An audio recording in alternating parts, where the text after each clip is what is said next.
Hey guys, how's it peeping? Bro, that looks so fucking cursed. I swear, and I saw my face in the fucking camera. I was like, oh.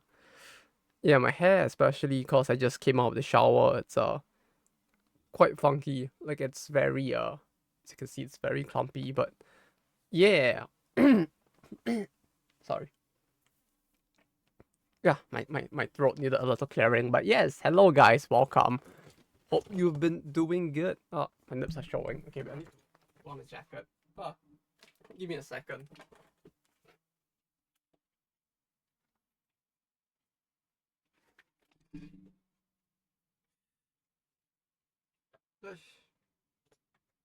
Shut too damn thin, I guess.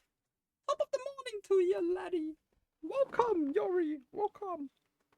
But yes, I don't know what we're gonna do today, to be honest. Like, all I have planned is that we're probably gonna stuff. Ah, no, no, for Dave, no, no. I mean, maybe. No, no. Stop it. Stop it, Yogi. He's already dead. Duro. Okay. Anyway, but yeah, truth be told, I haven't thought too hard about what we're gonna do today. I'm just glad to be back home, kind of in time. We are a little late, I know, but for all intents and purposes, we are as on time as I possibly could be. House not dying. I slept during lunch, so I did not eat lunch. So, in terms of hunger, I was dying a little bit, but now I'm alive. I came home, I was really tired, and then I saw this on my desk, and that gave me back a little bit of energy. So that was cool. But yeah, work is rough. I think like after Golden Week, we're losing like the designers. All of the new vets have come in. We're losing one of the planners, which is kind of confusing, I guess, because the terminology used in Japan is different, right? Designers in Japan are artists, and planners in Japan are the designers outside of Japan. So yeah, planners. One planner is going back to a different team, so we're gonna be down one guy as well, which means more work for me. Which means I'm probably not gonna get removed from the team. Not yet, anyways. It might happen eventually. Who knows? But at least it won't be happening for now, for better or for worse. But yeah, I was thinking we could always like, no, we don't need shutters. Not this time. We could always lunch is for the week only sleep per bit. Yeah, that's what happened. But I think I did the same thing yesterday as well. But like yesterday, I didn't like take care that I wasn't taking lunch. And because of that, when I was on the way home before dinner, my hands were like shivering. My body was feeling very like light, but not in the good way. So yeah, that was a thing. We can do this while I plan the deck. Because this is not gonna become a Weiss Schwarz channel for all intents and purposes, but I kinda do want to build the deck if I'm gonna go and like compete in the shop tourney for the shits and giggles for rolls to see if people actually turn up. So we're gonna need to build the deck, right? As well. So this is gonna be up here as I build the deck. This is gonna be like one of those modern like streams of the like the Subway Surfers thing. Like it's gonna be quite literally Subway Surfers because you're gonna have like shit rolling down on the side as well, kind of like Subway Surfers but in reverse. Suppose it took this long to hire external help. I mean, by Japanese standards, it's fairly fast, I would say. Like in general, by most of the worlds that what the fuck is this? No, I just want to. No, I don't want to play online. Fuck. By Japanese standards, it's really fast because usually you don't fire people or replace people to begin with. Very commonly here. So by those standards, it's rare, I guess. But by like modern standards, it's certainly a thing that is very late, to be honest. But yeah, so far, because like Weiss, you have a fixed 50 card deck, and so far the only cards I have fixed are this 12, to be honest. In part because this combo is too hard to I guess the combo itself is not too good to pass up, but the combo of this specific climax is really good because Basically, this icon here basically means that if you trigger this card, instead of it going into the stock itself, it goes into your hand, which makes sense for people who don't play Weiss Schwarz. But basically, every time you attack, you trigger the top card of your deck, then you put it into what is essentially your mana zone. So you don't want climaxes to end up in there because then it gets stuck and then you can't use it to cancel damage. So this is good because this one goes to your hand and you put another card from the top of the deck in. So you can kind of ensure that this card has a high propensity to come into your hand and almost never goes into your stock unless you fuck up the shuffle, which is nice. Whereas this combo itself is a little weak since it's just if you defeat the opponent, you retrieve a card from your graveyard instead. But you kind of can pair it with this card, which lets you transform this card into this card. And that basically allows you to, if you use this card to transform into this card, it gives this card the additional ability that when it attacks, you look at the top 2 cards of your deck, and then you put one back and you put one into your graveyard. So you can ensure that you always trigger the thing that you want to trigger more or less. Right, you always get safe triggers if you get this pair.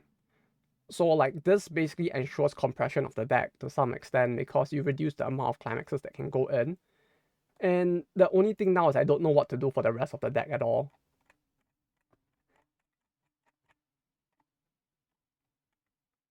Because like I looked at the Beze level 3 and it's like the effect is very mid, but all of the level 3 like finishers are very mid this time around. I feel like they did power it down compared to current modern like Weiss Schwarz. So we're gonna think about that while I do this in the background with bunny carrot I guess. I still find this fucking song name to be such a meme.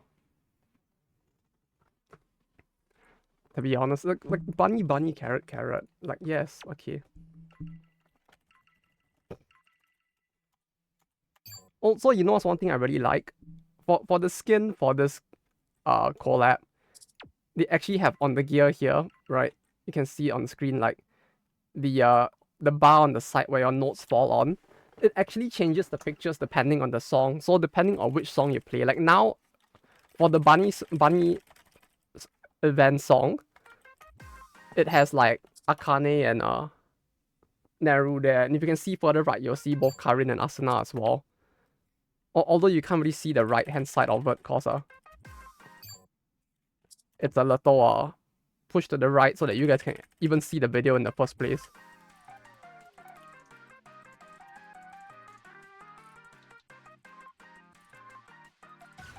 But yeah, because of that I've been thinking, cause like the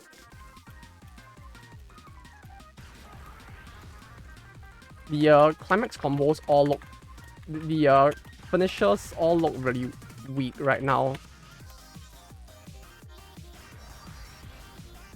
Like they kept a lot of the modern like deck search and stuff, which is kind of sick to be honest. But yeah, they did weaken the combos quite a lot, which makes me start to wonder if the Utena combo was actually viable.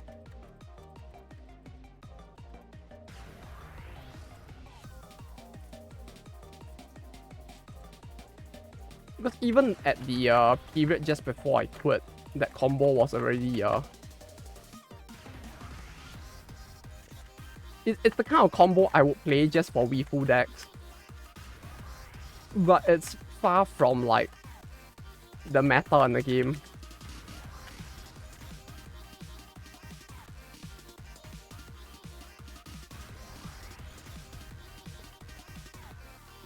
Not like it matters, I guess. It's in the meta itself too much, since like no matter how much you try to meta game it, it's a very RNG game in comparison to most other card games.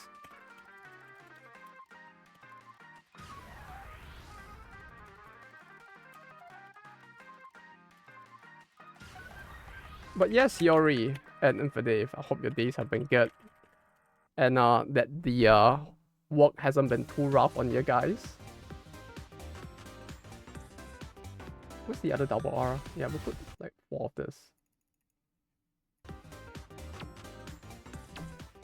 I've yeah. Work was certainly not the best, but at least I survived, I guess.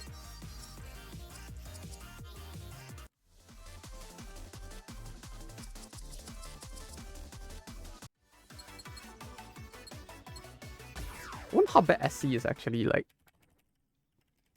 I remember trying this difficulty and like getting wrecked by it, and I just got traumatized and never tried it again. But yeah, see, the Polaroids on the side are now like Seki and Miyu. And you can barely see Miyako on the right.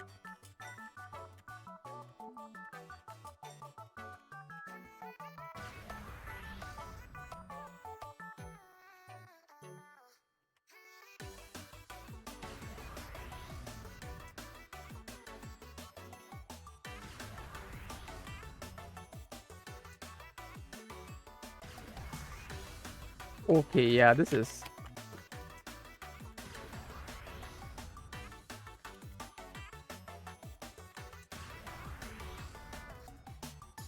This is rough.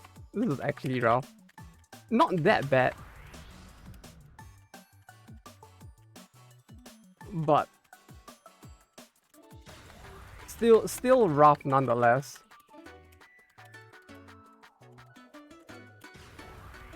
Yes, rhythm games. Indeed. What up about rhythm games? Is it about the Idolmaster arcade game that I still have not gotten the chance to play yet?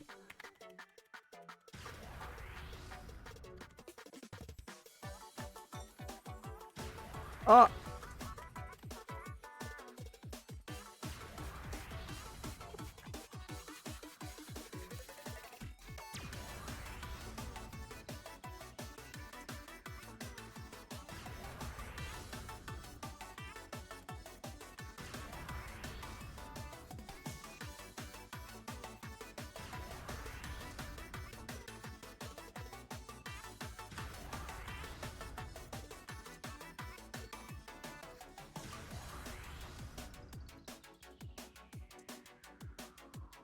Oh.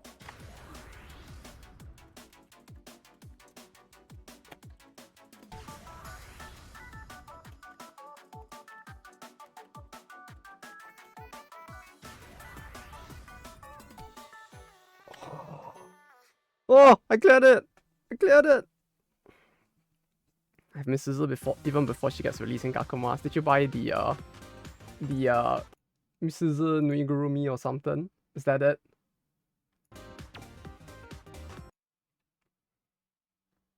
This is good as well. This card. Since it basically lets me search... No, but the thing is that if I want to play this card, then it basically implies that I'm gonna play her with Bezer, with a Utena. Like, it's almost guaranteed, because that means that I basically want to play where's the double R? It basically means we want to play this. And this card is good. Because it lets you put markers under it from your graveyard. Which, I think, like, it's a backline card as you put up 2 markers below it. Which basically means that every time you use a change effect, which basically means that you get more deck compression for playing this card. And this card basically lets you search for either a card with a change effect, basically like this card. Yeah, I don't think my mouse is even visible, is it? Not like it's even visible. Yeah, it lets you look... This card lets you search for cards like this, and this specific card, which allows me to basically, like, get this onto the field, and then use this to compress a deck. It should be really sick. But yeah, wait, what do you mean by you got her even before she released? Or is there like a private server or something?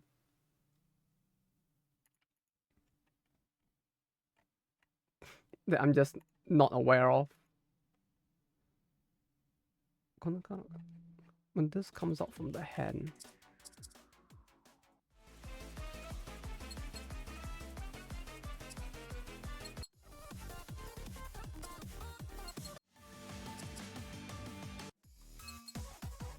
Did you even try this one? I don't remember what this sounds like. To be honest. This song is I remember the trailer looking really cool, but I don't remember anything about it.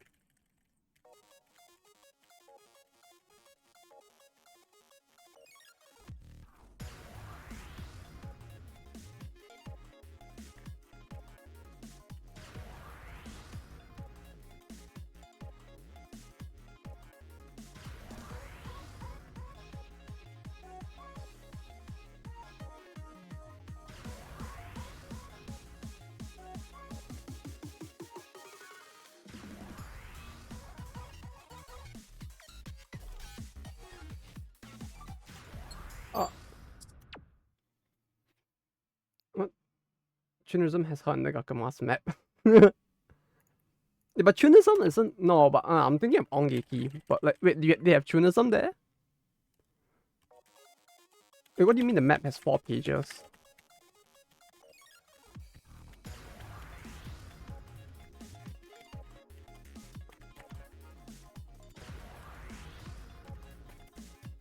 I like how they actually released like her song there before she's even in the game though. Or like her character model there.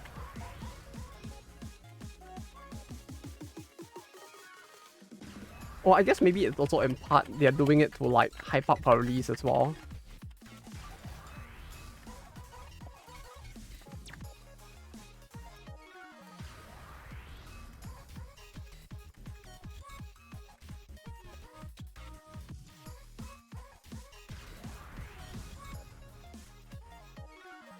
No!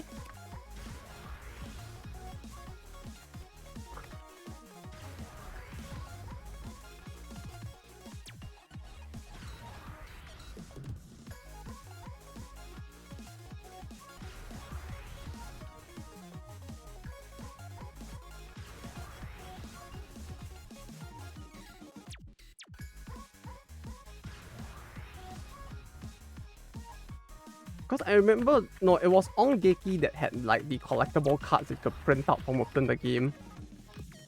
Not Tunism. Tunism was the one that let you raise your hands on top of the piano to feel really cool.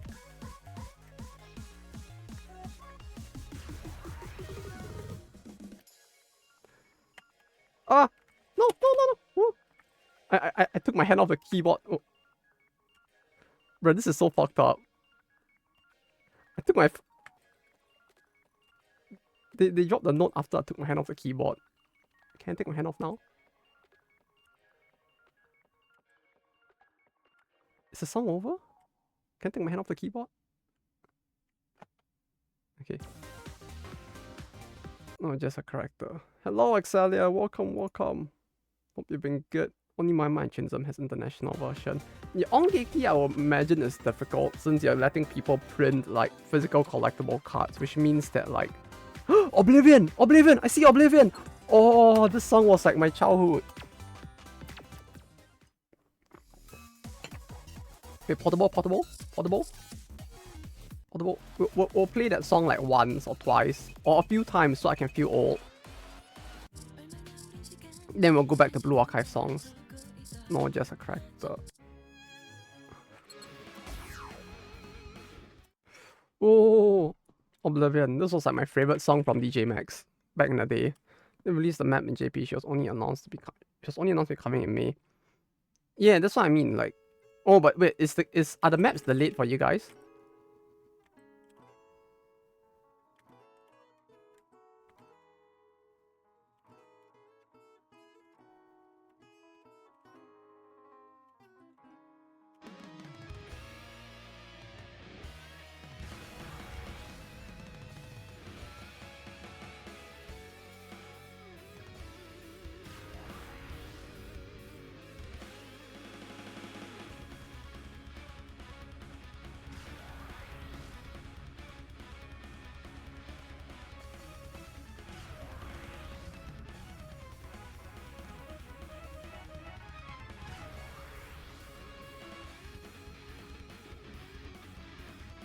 Oh, no! Ah, no! Okay, miss! No!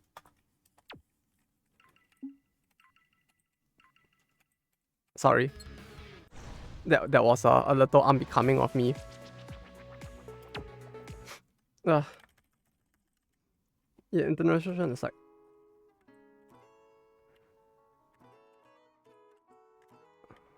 4 to 5 months behind. Oh, so it's fairly recent, huh? As in like that you guys got it in comparison. Which means that it was like really early then that they actually had that for JP, huh?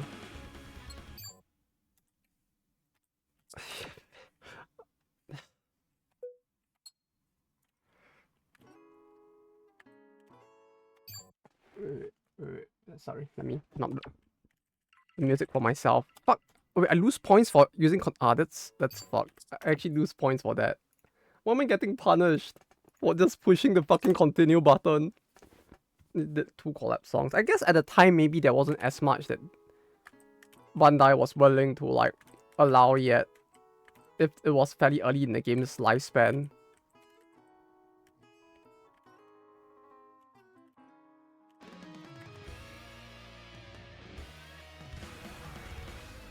What? How did I miss that? Huh? Oh, wait. Okay, wait. No, I'm starting to tilt myself for no reason. It'd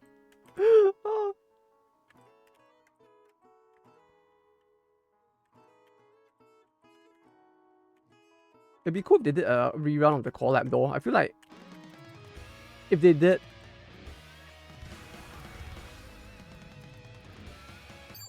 I don't understand how I'm missing. Okay, wait. But yeah, I feel like if they did the collab more recently, they probably would have like added in more songs as well, since more of the songs are already out for a while. I don't know why, but it feels like Bandai keeps like Idolmaster like they are like most as like their most precious treasure or something, that they just like are so strict with the way it is licensed out for collabs.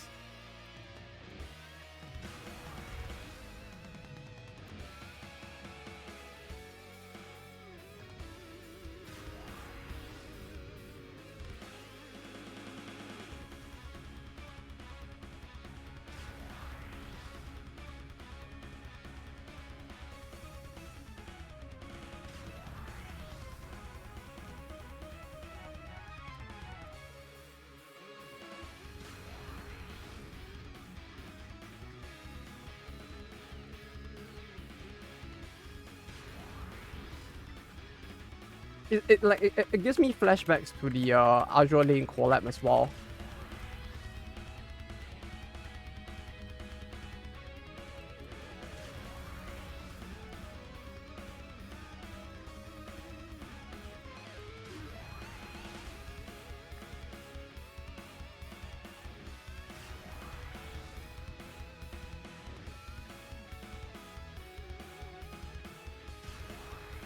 Okay, it's a good thing I didn't restart, cause like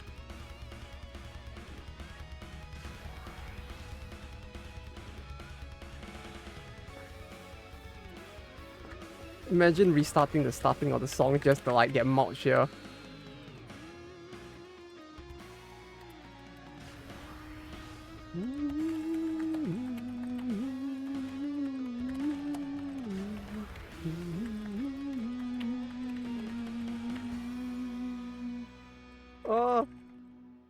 So nostalgic though. But player retention on the songs are not great, especially the global one. What do you mean by player retention on the song? Like how often people play it? Or...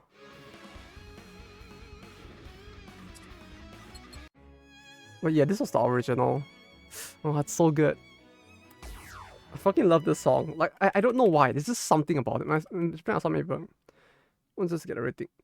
To get back.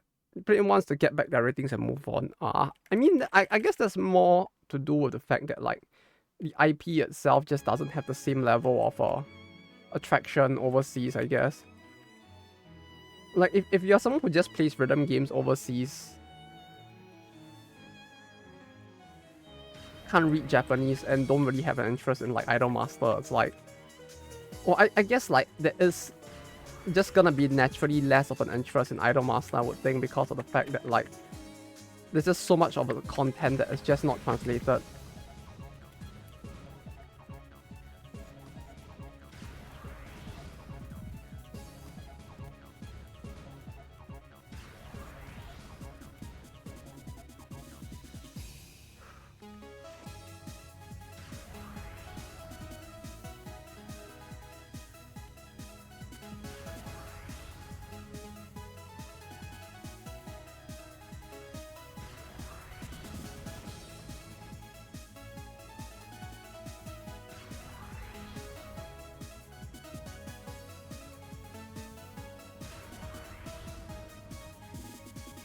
Oh no.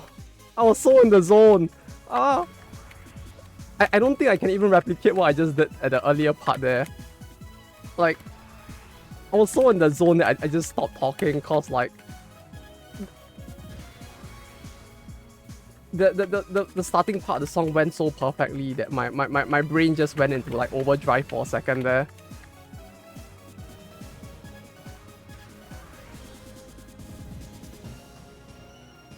I don't know, like I don't know how you play like rhythm games, but like when people ask me like how I do some of the things I do, like I'm not even that good, right? But like when it comes to like heavy note drops, my brain I don't actually like look at the notes anymore. Like my brain stops processing things like note by note, and it's like I'm just seeing the thing fall, and it's like partly by feel that I'm my brain doesn't like think about individual notes anymore, and it just starts to like move partially on feel. It's like it's probably like that. You're reading patterns, right? I don't know how to describe it. It's like my brain stops. It's not patterns anymore. It's like my brain stops thinking, and it's just like it sees the note drop, and it's like just kind of do this. You'll get through it. There's no memorization. It's just like my like something just happens in my brain. I don't know how to describe it. And thank you, Snorlaxo. Like even with that song, it's like the last time I played that song was like months ago.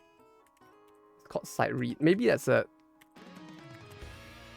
I don't know, like it's very different from like sight reading when I used to play an actual instrument. Like with an actual instrument, like with the saxophone, like sight reading meant something very different from me. But yeah, it's like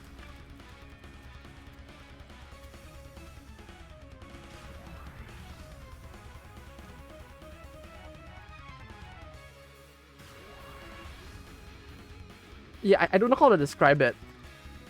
Like, yeah, I guess what you're saying is like, kinda correct. Where it's just like, it's just my brain starts like, it just starts instinctively going like, this is the note, just hit the note. And I just stop questioning my brain. It's just like, okay, my body shall obey.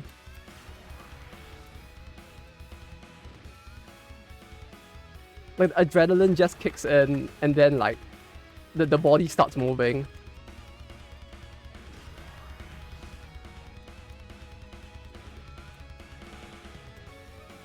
That was horrible though.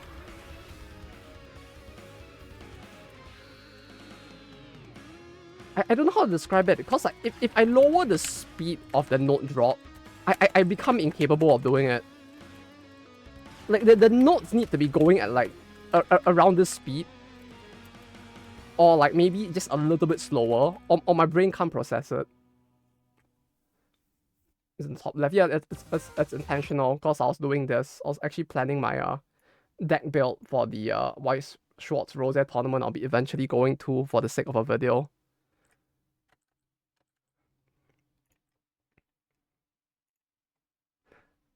What's this card do again? I was doing that while doing this, and then I forgot about that because my brain went like hyper instinct into this. They learn by sight reading a lot, then muscle memory. They learn the patterns by sight reading a lot, then muscle memory, and then they just auto drive everything. No, but that's the thing. Even for some of the songs, it's like that's what you. I guess maybe that's it. Yeah. Because it's like it's not like for some of the songs, it's like even if it's like the first few times I've seen the song, it could be the first or second time.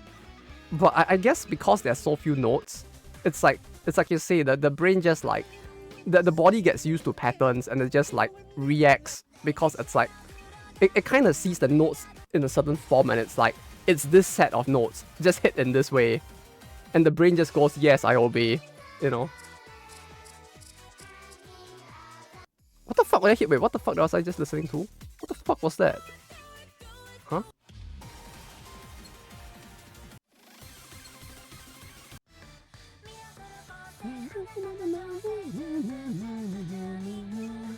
Okay. Okay, so what the fuck does this card do? Okay, pay 1, discard 1 climax from hand.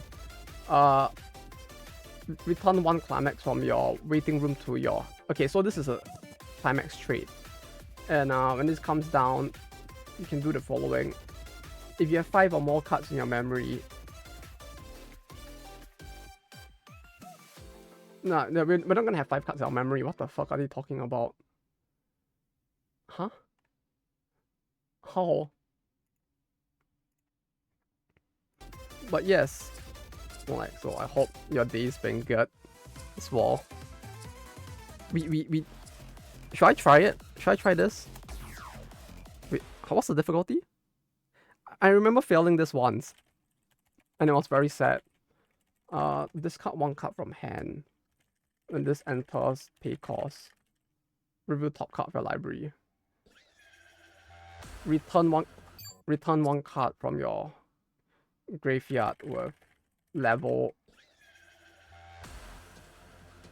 less than or equal to the card you reveal.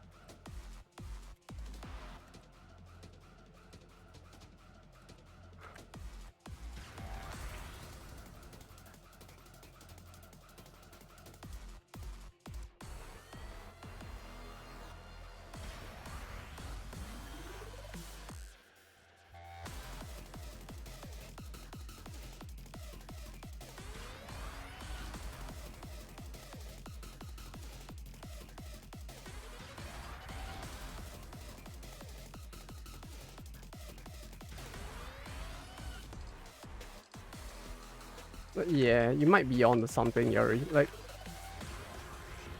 it does feel like maybe the fixedness of the number of notes and the fact that it's only 4 keys right now makes it easier, I guess. Okay, wait.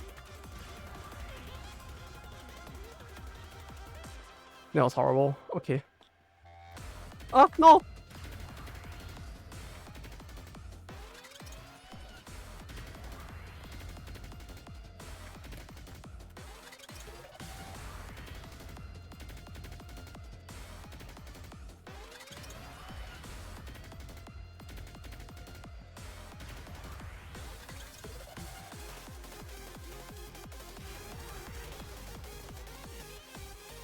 Fuck. You know what all this just reminds me? I need to deal with Greg now. Like, there's a Greg photo assault going on. And I still need to do insane.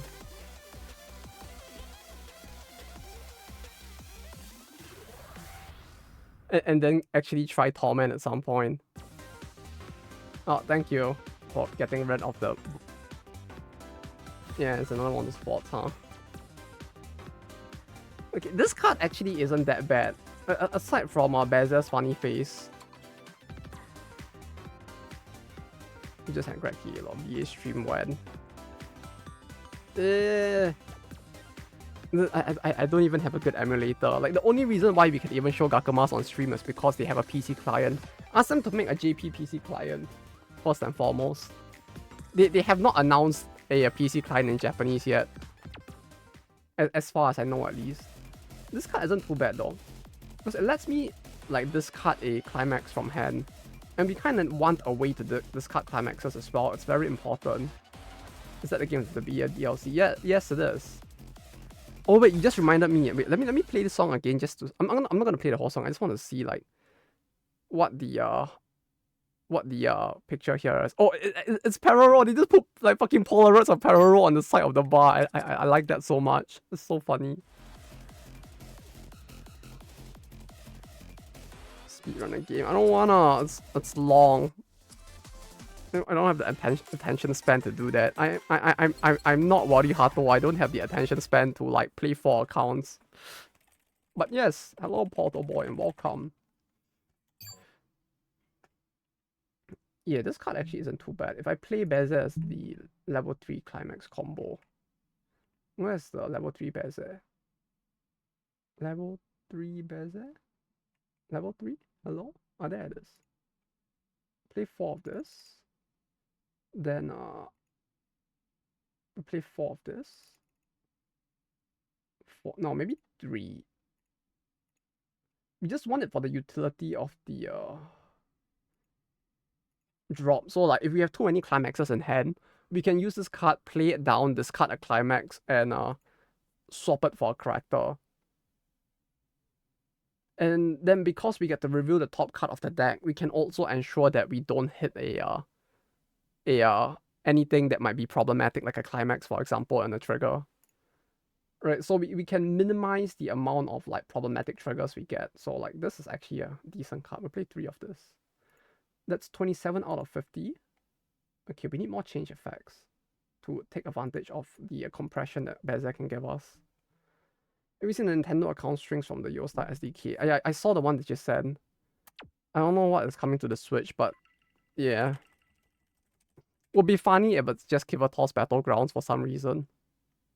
It's just like they made it official instead.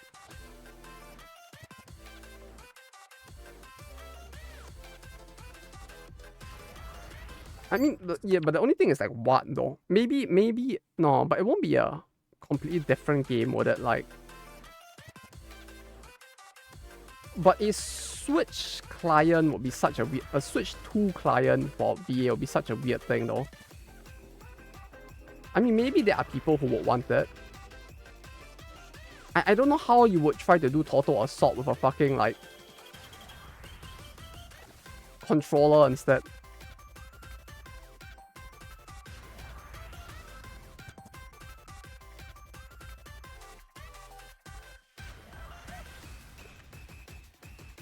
Unless they're making like a Blue Archive like cross-wave-ish sort of game or something, it'd be funny.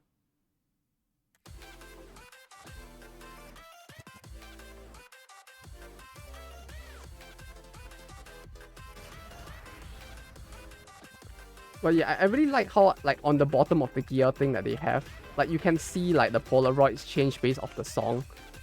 For Blue Archive at least.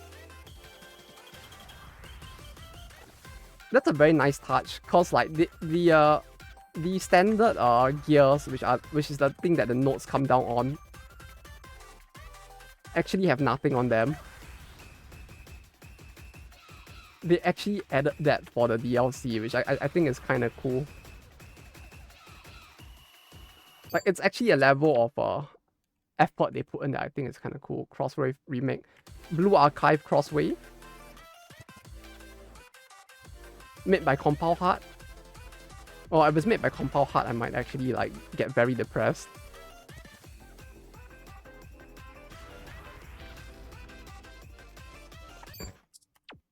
It's called some up Steam up. It's doing tier controller or driving wheel.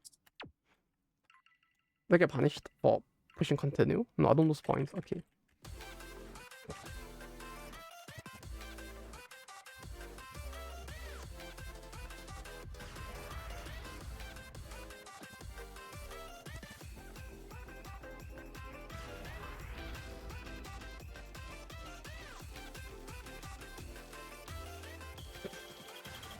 Imagine trying to multiplayer your TA by having 2 people use each half of the controller instead.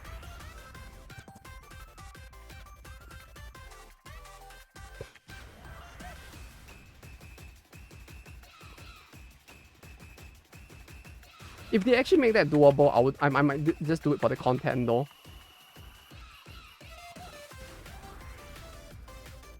Like bring a friend who doesn't know anything about BA, get them to control half of the TA.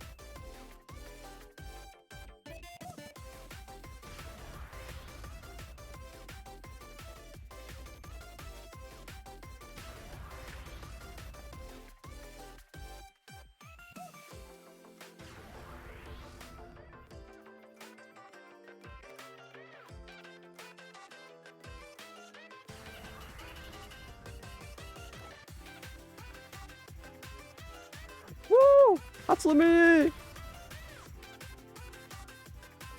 I see her pull up the zip and all it reminds me of is the BA fest when she did that and everybody just fucking cheered in the crowd. It was so fucking funny.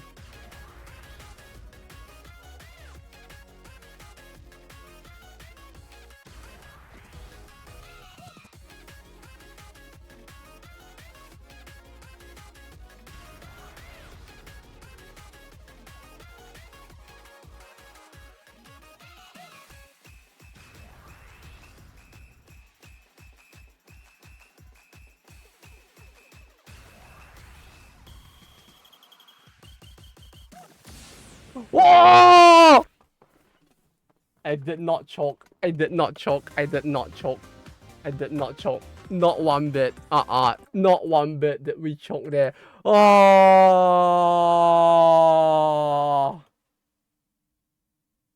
That's my first time playing the song, by the way. This is my first time playing the song, by the way. Like, you can see from this. Like, bruh, it was my first time playing the song. Give me a break. Look, you can even see here, like, it's a new record. The score is the new score. First time playing the song, full combo. I almost choked. There were 3 parts near the end, but I almost choked. I could feel myself choking. And then it didn't choke. I didn't choke. Like, I could feel myself choking 3 times. It was very scary. Like, I could feel, like, I don't know how to explain it. I can feel in my fingers that, like, I was choking. Like, my brain was slipping. Like, the dementia was kicking in. And it's just like, oh. DJ class beginner. And yet, we got the full combo on a song that's, like, 4 stars away from the max.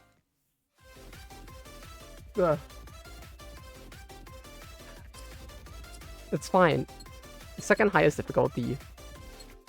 Oh, the fuck. Okay. I am happy. Yeah. It's beginner because I keep playing the same songs. The only way to really raise your level is to play all the songs, but like,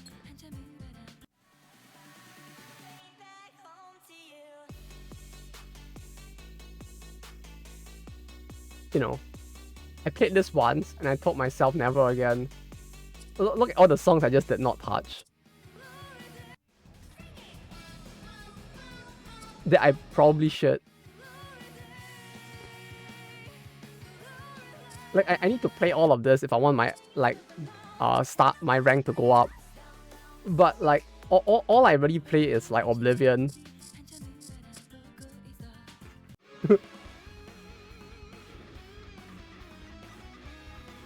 Just had one this morning, actually. Oh, the pain. I know, right? It's like when you know that it's coming, and then that's where you choke, right? It's when you're closest to getting it, and then your brain is like, in your head, you subconsciously go, oh my god, I'm gonna do it. And then the choke happens. And this is why I'm not a pro player.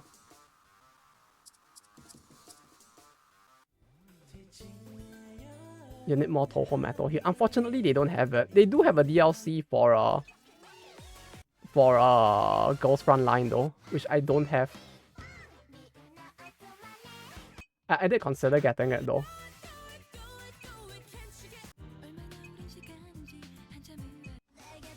Where is it? Here somewhere. There's Tekken as well. Like, you have this.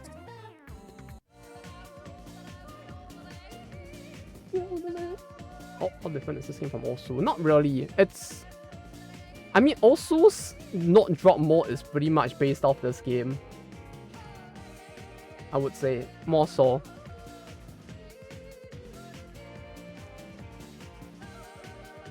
And both of these games are basically based off of O2 Jam. So, like, you know. If you can play Osu's not drop mode, you can probably play this. If you play O2 Jam in the past, this is like O2 Jam on easy mode. I would say.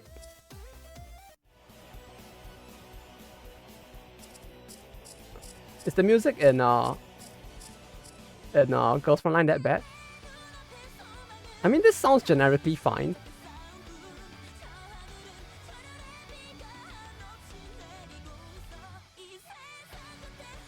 Like, this is fine. I can fuck with this. It sounds like early 2000s anime opening, except in Korean.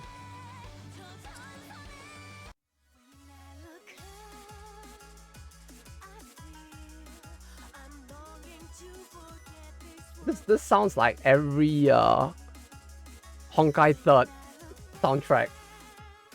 I'm, was it something from PM? I don't think so. This is from like Maple Story. They have Nexon music, but it's most... Wait, actually maybe. Let me see. I was looking at the Maple Story section, but they do have this as well. Constant Moderato, which is for some reason not part of the Blue Archive pack. Chrome Crunch. I'm guessing this isn't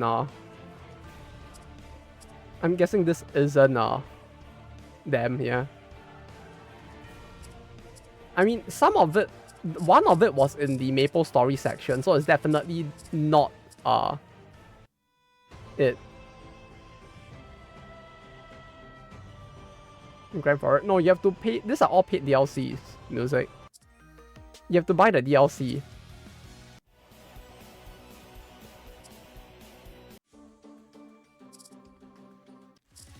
Which is basically what I'm using the company's money to do right now. Don't tell them. Ooh. No, Greg, no. I'll do it later, I promise. I thought you paid for it. I bought the Blue Archive DLC. No, Greg, no, I promise I'll do the TA later. Please, no. 悪の幹部。There's it. このカードに置いた。Tab. Then backline, remove two markers. This is a rare. Maybe we can consider playing this. This and the other one is I did this, but like I like how they just have Polaroids of Greg around the gear. Oh wait, no, I need to I need to adjust my glasses.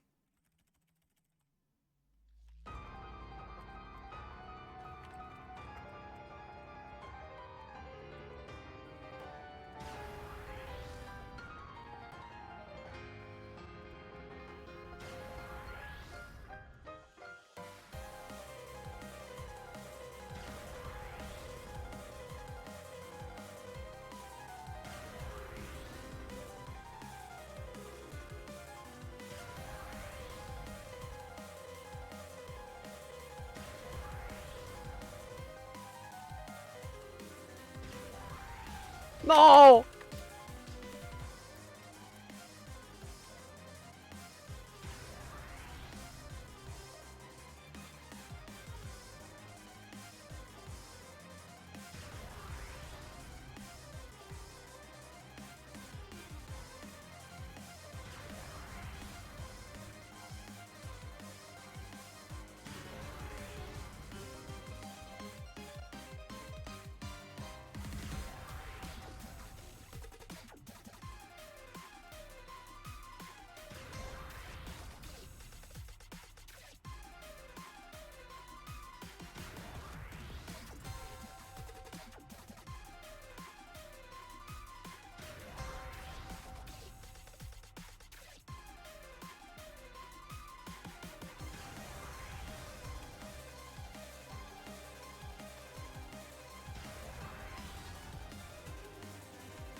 Ah, I missed. Ah. Oh, one thing this game does do that's actually pretty cool though, that even the older like DJ Maxes on the PlayStation Portable didn't have, is that your combo carries forward between songs. So if you want to be really cool, you can essentially combo continuously across multiple songs, and it's actually really sick. Right, you could actually technically have a combo that goes on forever because you just never missed across like enough songs. Like, it's kind of cool. Like, they actually show it down here, like your best combo, and this best combo is across songs. It's like your total combo that you managed to keep across all of the songs that you have played in a row. What the fuck, lol? Yeah, it's pretty sick, right? I mean, you could grind it if you wanted to be really like lazy with it, or I guess if you really wanted to be funny with it, you could just grind it across song, like repeating the same easy song over and over. But like, it's kind of sick that they actually have a combo for that. Like it just like triggers the neurons in all the wrong ways, which is not a good thing, but you know. Okay, Aku no Kanbu, Majabeze. Aku no Kanbu? No, not this one. This one? Oh, it's Shioki. Where is Aku no Kanbu? Wait, give me a second. Let me find the Aku. Yeah, we can do Shupo. But the Shupo is another one that's really difficult. Like,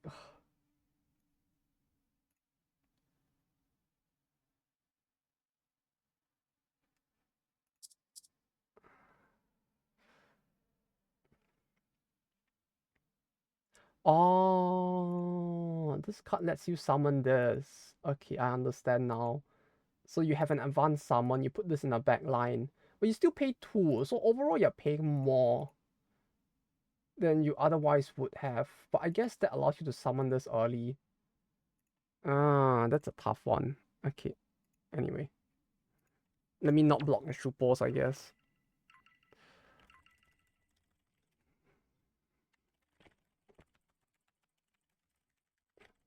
But yeah, you can tell that this game was made by Asians because, like, if you get anything below a 90%, you get a B.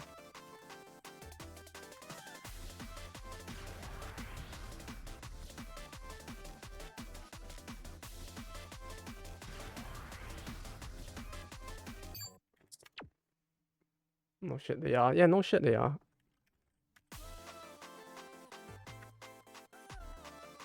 You not become lawyer. Failure.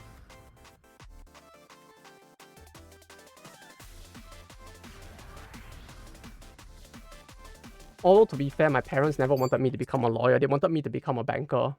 I was the one who wanted to become a lawyer. But the only way you could become a lawyer was to get straight A's. And I missed the straight A's by a single B. So I couldn't become a lawyer. And look where I ended up. So clearly it didn't end up too bad, right?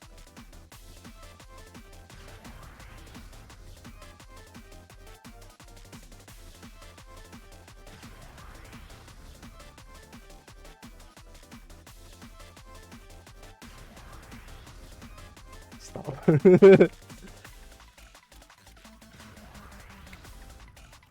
Yeah, suffice to say, my parents didn't even have enough expectations for me to become an actual lawyer. But as a kid, I thought it was a really cool job, to be honest.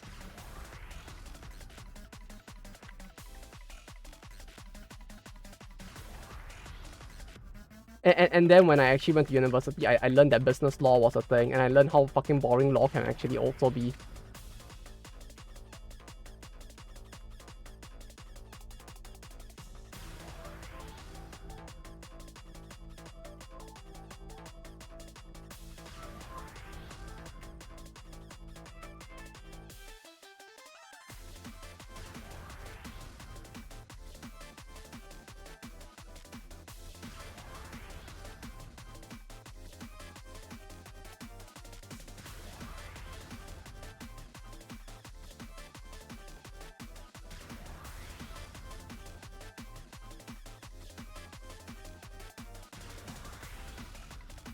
Fun fact, becoming a dentist also required getting straight A's back then. It was fucking insane.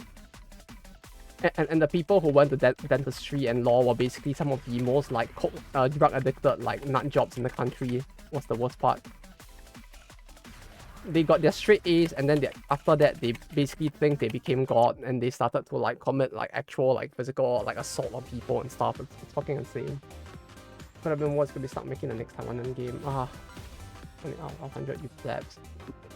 Ah, pain. That's how I failed to become a psychologist as well. I was one grade point off from becoming a psychologist. And look where I ended up. It was the same studio that was making mobile games, and then suddenly Desktop Knights of P. Weiss is the company that made the original DJ Max as well, I think. Weiss did Skull, something like Hollow Knight, and Brown Dust 2. Yeah, like the original no, was it, or were they just the publishers for it?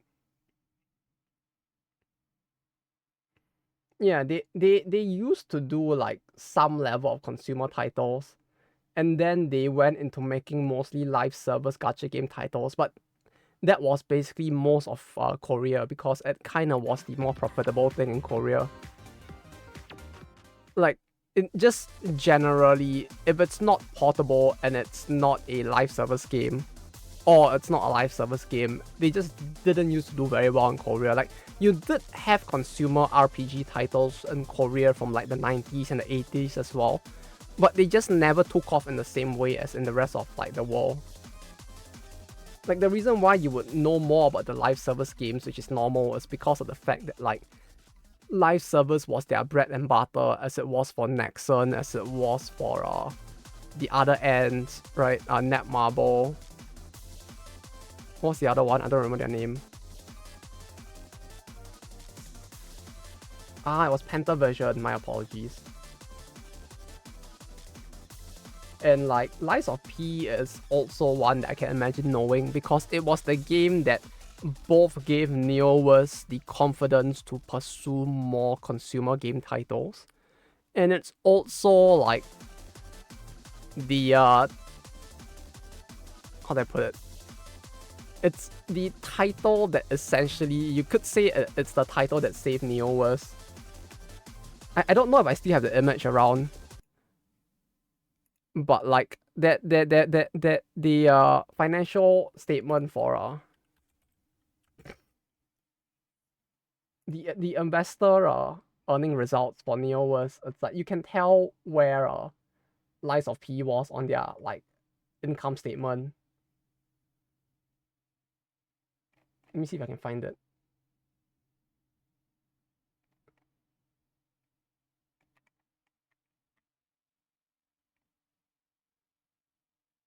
Right. It's here, right? Let me double check. Yeah, it's this. You wanna guess? You wanna guess where Lies of P was?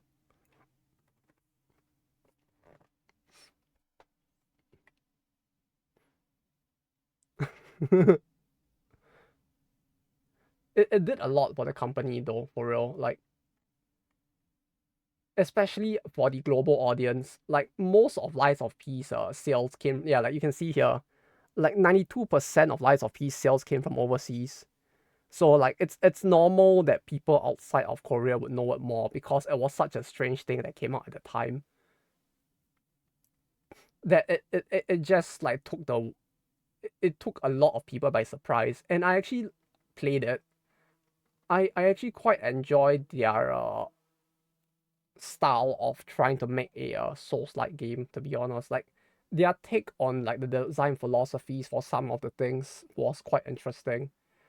And I feel like it was a little railroady at times. You can tell that the game is fairly linear compared to like Dark Souls 2, for example.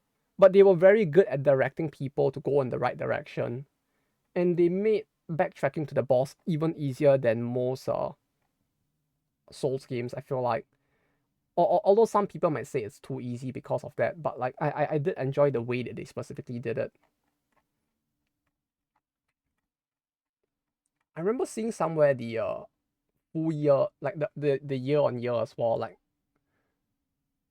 yeah, the year on year revenue for the year that uh Lies of P came out, right? Year on year revenue growth 50%. Just like, okay. Like it did a lot for NeoWorks, and it's like one of the big reasons why now they're investing more into like consumer titles as well. So understandably so. And also Okome Cloud, welcome back. But yeah, NeoWorks was not, they used to be one of the big ends in Korea, sorry. Like it feels weird to say it this way because like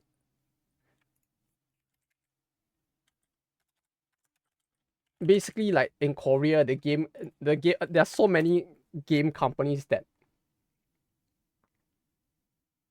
have their name that starts with an N, right? The three big N's were basically Nexon, NC Soft, and Netmarble, But you also used to have Neo-Weiss and all of that. Like, there used to be a lot. Way too focused on local market, huh? I mean, to be fair, it's understandable at first for their mobile titles because it's just that profitable. And the thing is that the spending propensity for this kind of games within the local regions is just a lot greater than than like in the West. Like it's kind of like when you consider like how much of like it's very easy to think that like, well, I guess it's like because of how big the global population is, people tend to have the belief that like, oh yeah, by sheer law of numbers, the spending will be more or less equal to some extent. But the fact of the matter is that like the spending propensity in areas like Korea and Japan are just so fucking insane that it does like for depending on the game, it does actually dwarf like the entire global spending as well. It's part of the reason why if you look at like what's it called? There's a Lineage mobile game. The Lineage mobile game, I don't think it's actually available outside of Korea much, but like it's like the sales are in the top 50, I think, globally for that style of like gacha mobile games. Takes a lot to push more games to the large English-speaking audience, huh? I mean, it's more like there is more of a aversion to the amount of spending required for these kind of games in the West than there is in the East. Because people are more used to paying like, I pay a fixed price of $70 and I get to play the game for as long as I want.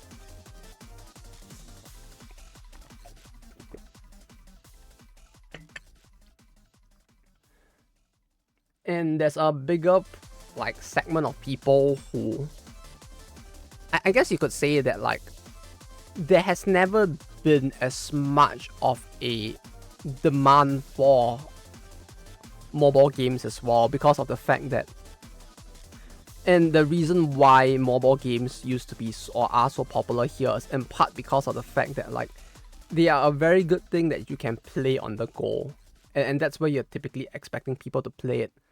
It used to be the thing you would play on the train when you go on your like 1 hour 45-minute train ride from Saitama to Tokyo for work. Right? That is the target audience and the target play pattern. But the thing is that there also isn't that type of lifestyle pattern in many, or there didn't used to be at least in many like big Western countries, especially in America where like things seem to be a lot more car-centric as well.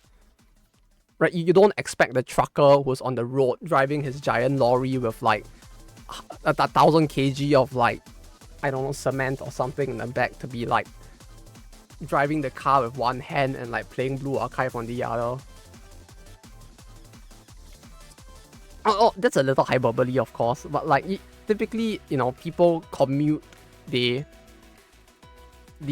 general impression is that people don't take public transport as much, but like, you know.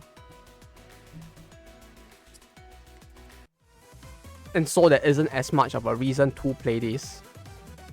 And there isn't that culture of playing games of this sort. With Korea, it was a little different because it began with the MMO scene. And culturally, it's a lot more competitive, but even when it comes to like spending heavy games, which is why you see games like Epic 7 and Counter-Strike initially being the bigger like titles that came out of there. Like even with the market, like even with the games I worked on in the past that had a Korean server, it was the same thing. Like the Korean server is more competitive than the Japanese server. Like Japanese audiences pay a lot, but they don't like FOMO fight as hard as Koreans do.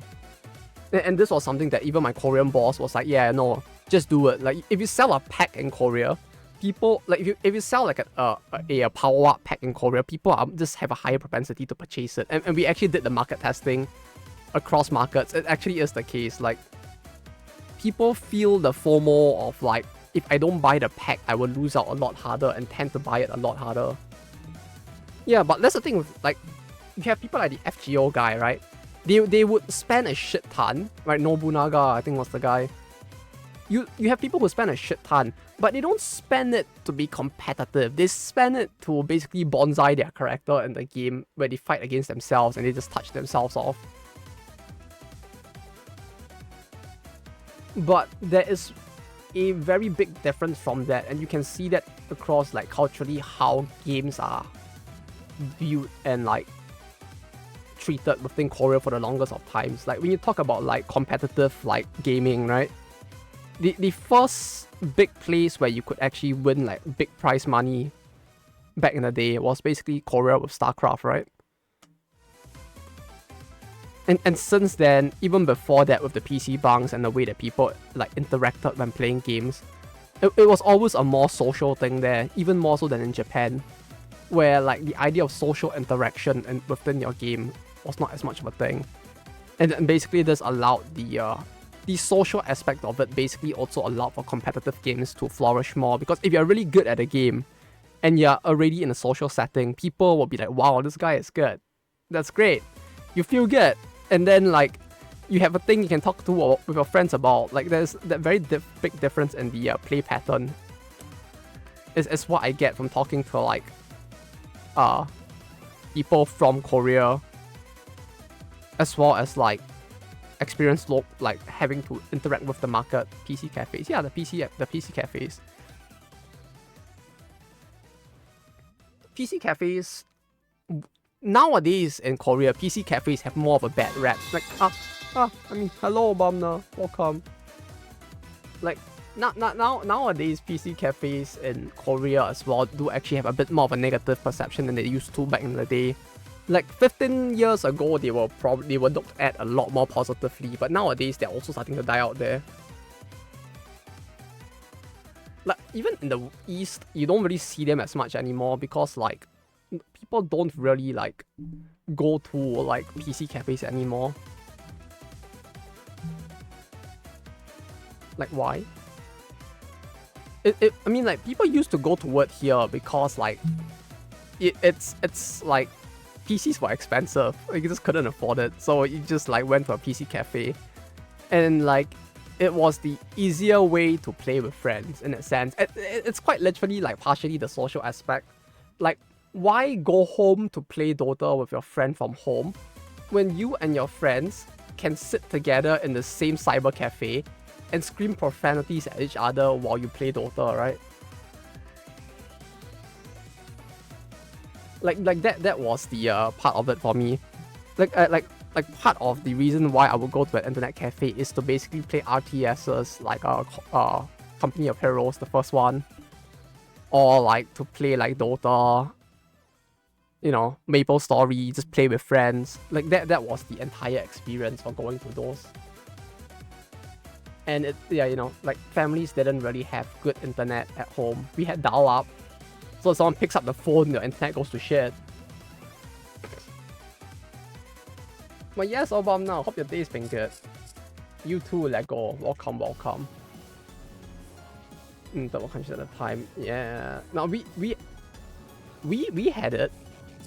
And I had it, but like it's more like the piracy was, even then piracy was a very big issue for like consoles here. Like my console was like a scuffed like pirated console that we got on the cheap, and we would drive out to like a shady mall where they had like the pirated game section behind a cabinet.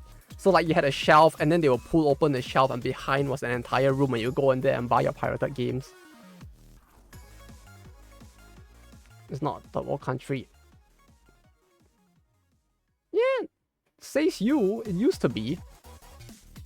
For me at least. Back then it was still like kind of in the shit sticks. At this point, internet cafes are basically dead. Yeah, we don't have those anymore. We have pirated DVDs too, and that's probably what killed like most of the DVD sales, I feel like.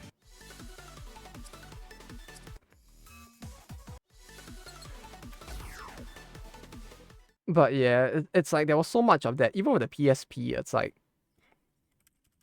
But yeah, what the fuck's a boosteroid? Like, Infinitive has a good question.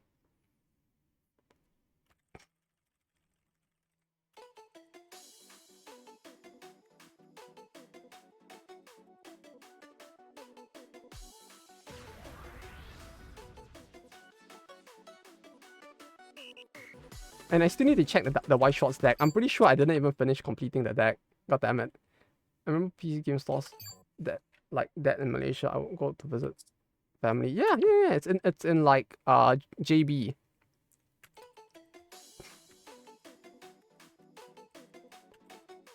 My family was really poor back then, so like they would drive over to the across the border there and like buy me games, cause otherwise they couldn't afford games.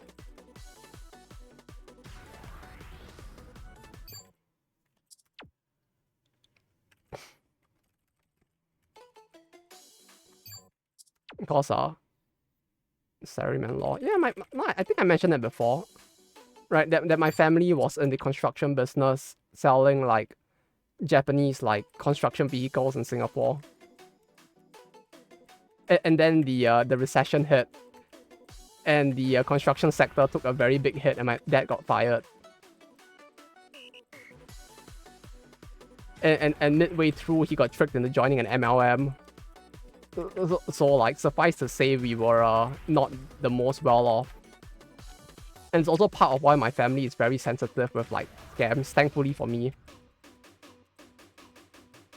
Like, I don't have to worry as much that my parents will like fall for a scam or something. Because my dad is pretty sharp with that after the whole MLM thing back when he was younger.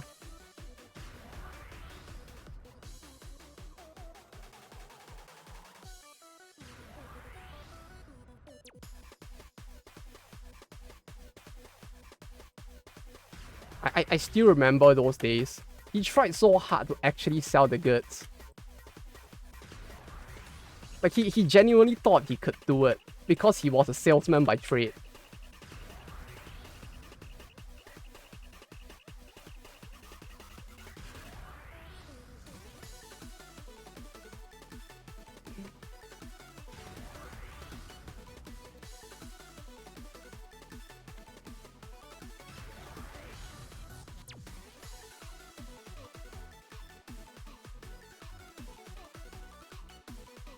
I missed a note. But yeah, as you guys probably know, with an MLM, you can't actually earn money selling the goods. And so yeah, it was a long period of struggle.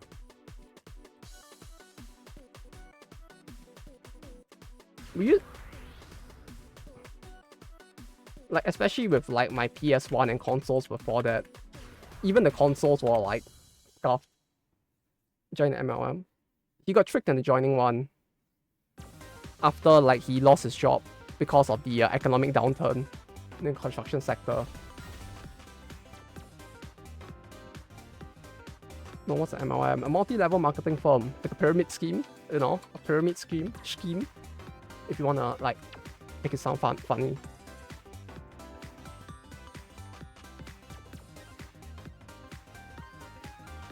Kind of a pyramid scheme, I guess. But yeah, MLM is like multi-level marketing scheme. He got roped into one, selling like vitamins.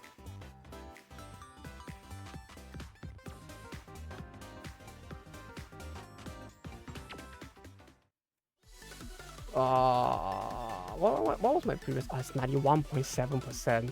Yeah, I'm not getting past that. You didn't know how many people you get to join us. Yeah, and the thing is that he didn't really think very hard about that. He genuinely tried to sell the vitamins. Didn't work out. Didn't work out at all.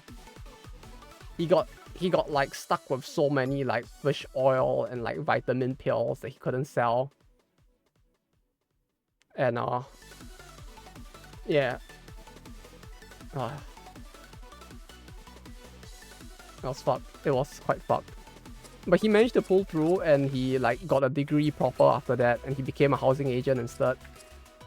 And that's when his life like took a turn for the better.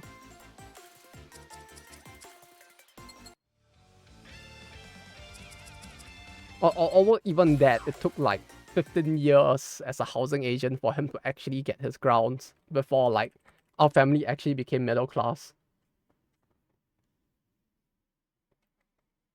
It was a good story indeed. Yeah, 15 years of slogging, and he actually did it. like I think it was when I was in middle school actually. Like it was oh yeah, that period was quite a turbulent time to say the least. Because he basically took the time off to go and like go back into university, so like it's quite a big like monetary investment, as you can imagine. And like he wasn't really working, and like my mom had to like was the sole breadwinner for the family. And being like a dumb kid back then, I didn't understand any of that.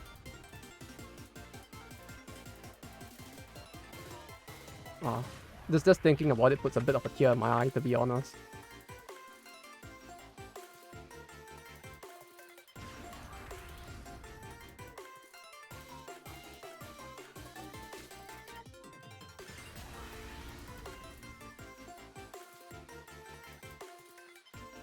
Yeah, it's part of the reason why, like, even though my dad is like the younger sibling in his on his side of the family, it's like most of them actually like do like look up to him quite a fair bit. And that's only something I came to understand a lot better when I became like when I was like 20, and I was like, oh, I understand now.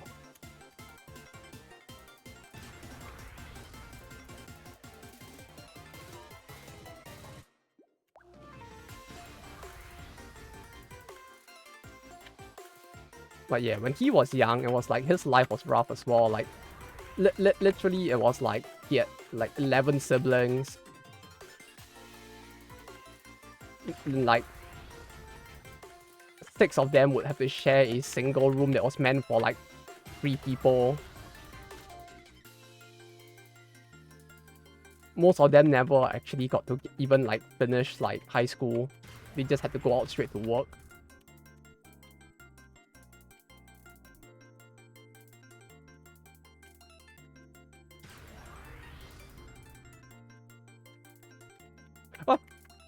I got distracted. God damn it.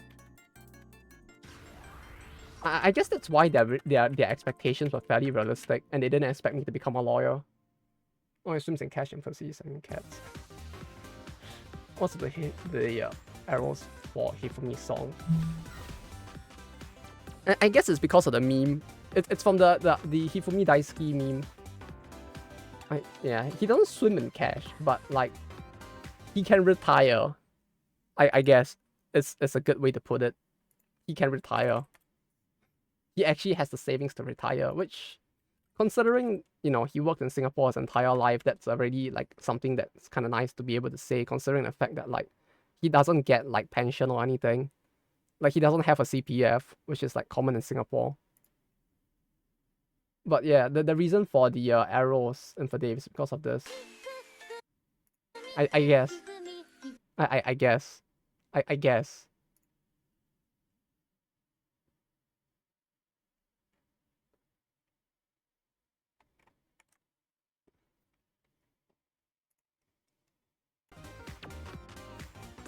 Usually these things start making sense later on in your life, yeah, for sure. I mean, a lot of things do. You want internet thing that has a bigger chat. I'm glad. I'm glad. I think so too.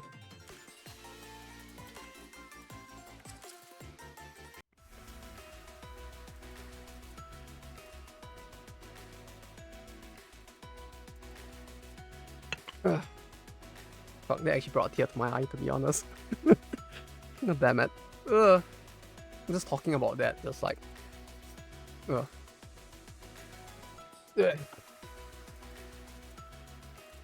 But yeah, a lot of things do only start to make a lot more sense later on in life, for sure.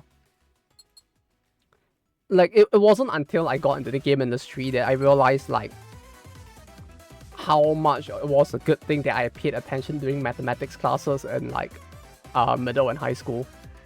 It was only then that I realized that, like, oh, you know, statistics, probability, all these things actually matter, you know? Being able to calculate the area under a graph, it actually matters, because if you're actually, like, trying to balance shit, it actually can matter. Like, I didn't think a lot. Like, back when I was in school, I was like, yeah, I'm doing this because I think math is fun, because I'm a fucking nerd. And then like counting damage in your games, it actually helps. Like counting damage, like calculating enemy spawn rates, right? Like if you have like enemy spawns, right? That like continual spawns that like increase and decrease in like tempo, you can basically draw a graph. A graph using that and just calculate the area under the graph to more or less get an average of like when are like at the peak how many enemies are there, at the minimum how many might be out at a time and stuff like this as well. There's a lot you can do with it that you don't realize until you get put in a position and you think like, what the fuck do I do? And then you think and you're like, oh, mathematics that I learned in high school actually has application. It's kind of cool. Like realizing those things later on in life is kind of cool. Like when I took the test, because like if in order to enter Psy games, they basically gave you a test that you have to do, and the test has two parts. It's a Japanese language test, and there's a mathematics test. And like when I took that test, it was like the first time in a very long time that I realized how fortunate I was for actually paying attention during probability and statistics classes. Ugh, fucking Psy games, man. You know, most companies don't do that. It's just fucking Psy games. It was fucking horrible. Ugh, that fucking test, man. Okay, well, thanks, my thing. I mean, the fact that you're able to data mine shit proves that it probably isn't empty, if anything. I think there's already something pretty good going on there. Got a good head on your noggin. No, got a good head on your shoulders. Like math that isn't abstract. I mean math isn't, I mean like graphs aren't that abstract, right? Probability either.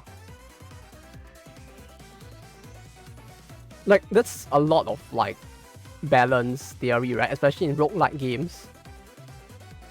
Right, like if you wanna like calculate, like typically, I don't guess you usually wouldn't go to that extent, but like if you really wanted to like understand the balance of your own game, you could use like probability and statistics to basically like calculate the probability of getting like a maximum power spike by a certain point in the game, and then like see how high it is, and then like use that to try and get a gauge of like, is this the experience that I want to give people, right? Like that kind of thing. It's possible to do.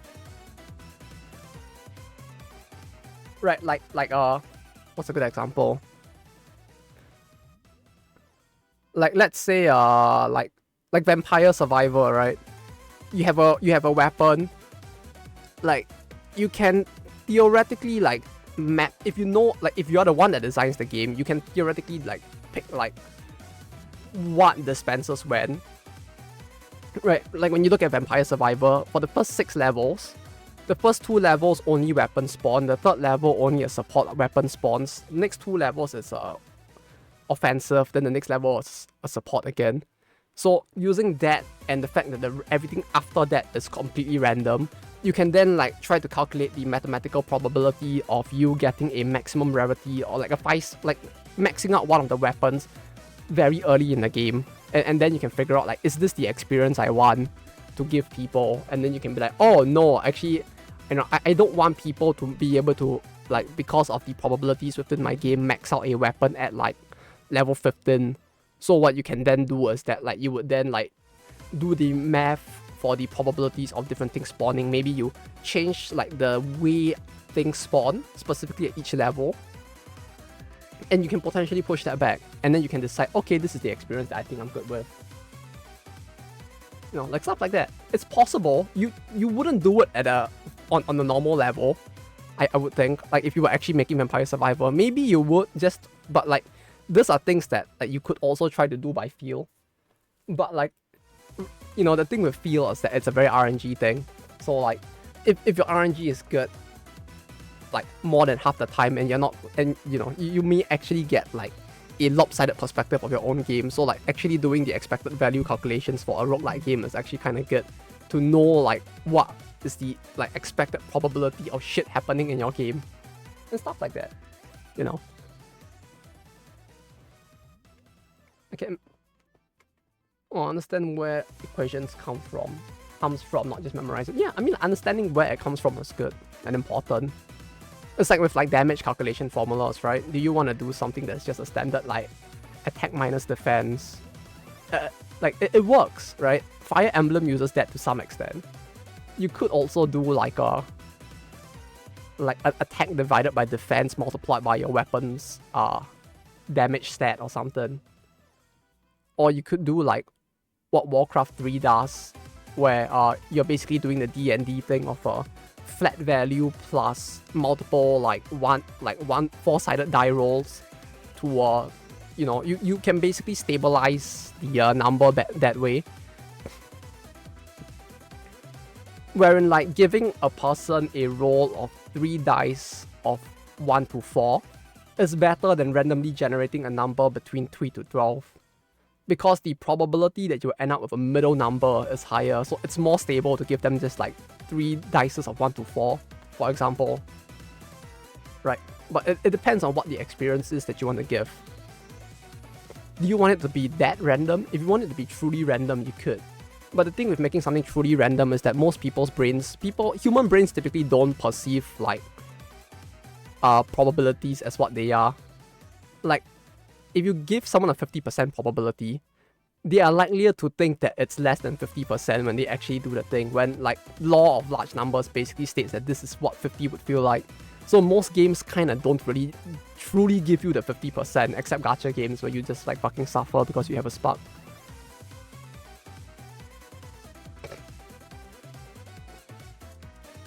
And yeah, you can't legally do that with a gacha game. You would actually like get in trouble with the law. If one's character speed doubles the enemy, they attack twice. Yeah, attacking twice as well. Like, Fire Emblem's numbers and like formulas are all actually very basic in comparison. If one can validate the server-side code, good luck with that. Yeah, but the thing is that like,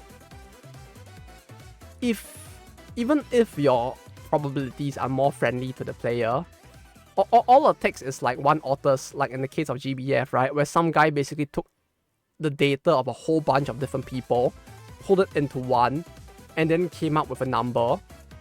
And then like you have like cases like Monkey Gate also simultaneously happening. All it takes is all of that happening. Some guy to take a suit to the company or to the what's it called? Shit, what's the English word for it? The Consumer Affairs Bureau, right? All it takes is someone to do that, and then an investigation gets launched into your company, and then you have issues. Like people, there are people out there insane enough to actually calculate it, who are spiteful enough, especially with gacha games, who will calculate it eventually if they feel like they're getting like ripped off. Especially back in the day before the spark. Right, before the spark, it's like you don't fucking know, right? You can just feel fucking tilted and roll forever.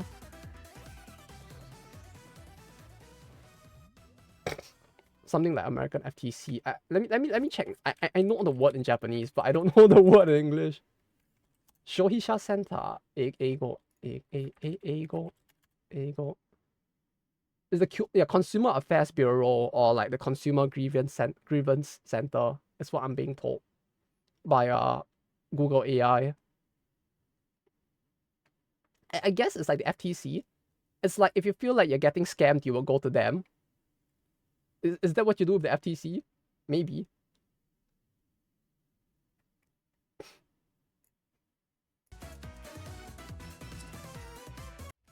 But yeah, you could just do that in Japan.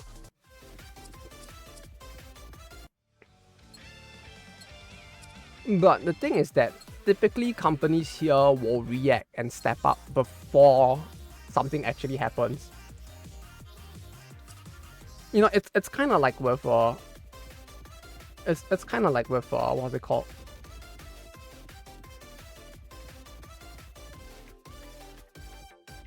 What am I thinking of? Fuck, wait, my brain. I can destroy the FTC law. Oh, that sounds all very bad if they actually destroyed it. Oh, wait, what am I thinking of? No, sorry, comp gacha, right? Like comp gacha. People like to talk about like how comp gachas are illegal. The thing with the comp gacha is that it's not actually illegal. It's not illegal yet. And it never has been. the government had put out a statement saying that they believe that there is a possibility that it might be because of like some things that happened in the past. But before the investigations actually began into it, basically the big companies within the industry came together and said, we will form a committee to oversee all of this and control it and prevent it from actually becoming an issue. And we will ensure that like gacha rates and things like that will never truly become an issue. And so like the government never really followed up and actually, you know, go to the level of actually making it illegal. No, because companies typically don't want the government to interfere to the point that all of this would happen. It's part of why like Japanese games now show rates as well. I mean, nowadays all gacha games show rates. But, you know, there used to be an era where they didn't show rates at all. Showing rates was an agreement by that committee to basically ensure that they had safeguards in place that would therefore prevent the government from stepping in to interfere with things like the Spark and the comp and all of that.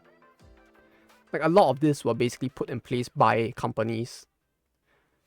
And rates is one of 3 choices they gave themselves, if I'm not mistaken.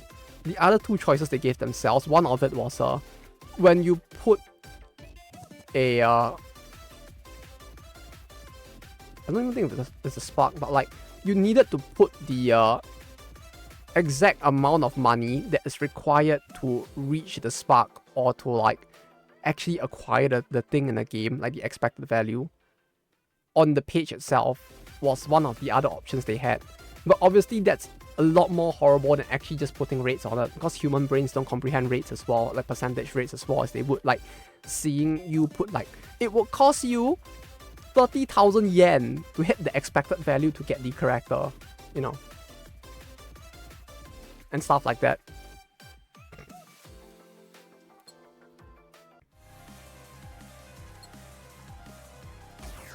There's a lot of stuff like that yeah,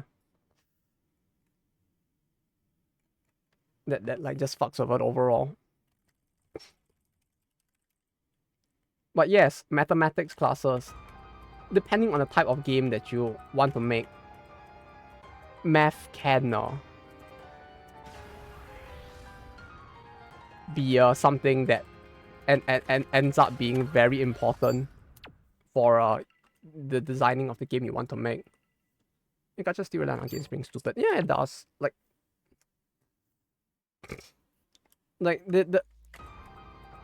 the way that like, I guess not nowadays, not as much, because I feel like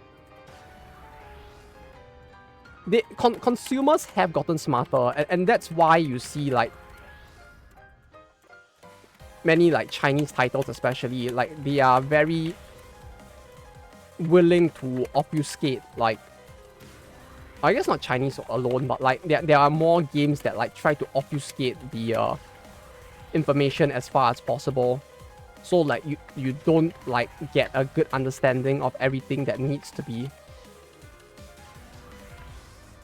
done, or like the amount that you need to spend, right? Like having multiple premium currencies that you need to convert in order to do different things, or like what Nikkei had with the when you hit level 200, then like now you unlock the new level cap for everything above 200.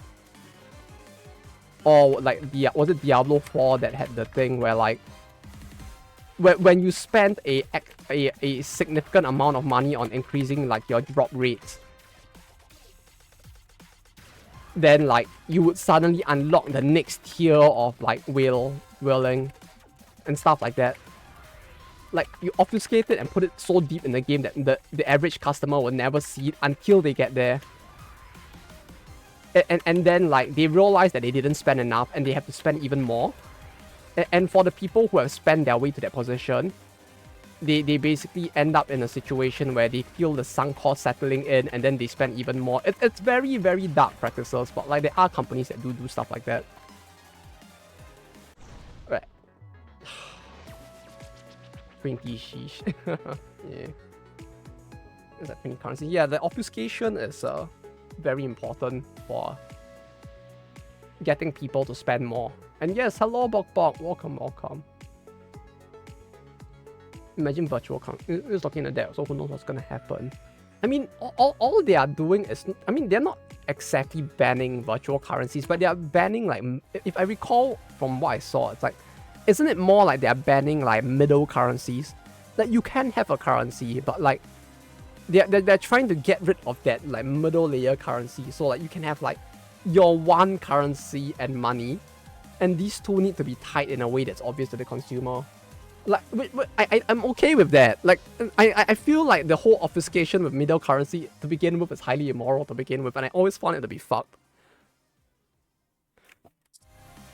Like, as someone who has worked in those kind of positions before, even I find it fucked. But then again, like, I do find a lot of things that the industry does to be fucked, which is what caused so much burnout when I was, like, doing, like, live ops back in the day.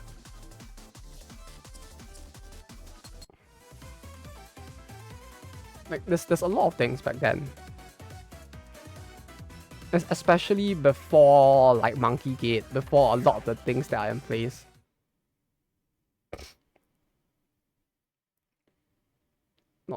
But not imagine energy mechanic in any gacha game. Energy?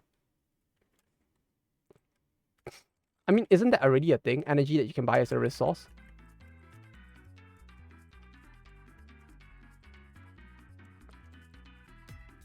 You know what is even more fucked? Imagine a gacha game with no energy resource. Well, I guess nowadays people may not want that anymore. But like back in the day, like that was the more oppressive thing back in the day. Yeah, there are plenty. Like Battle Girl High School didn't have it, and I played that game back in the day. But that was a different era where you want people to spend as much time as possible in your game.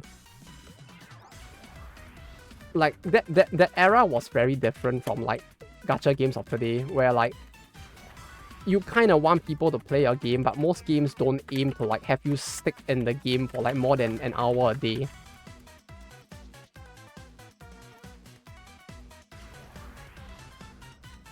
And back during that era, like stamina-less games without stamina were very, very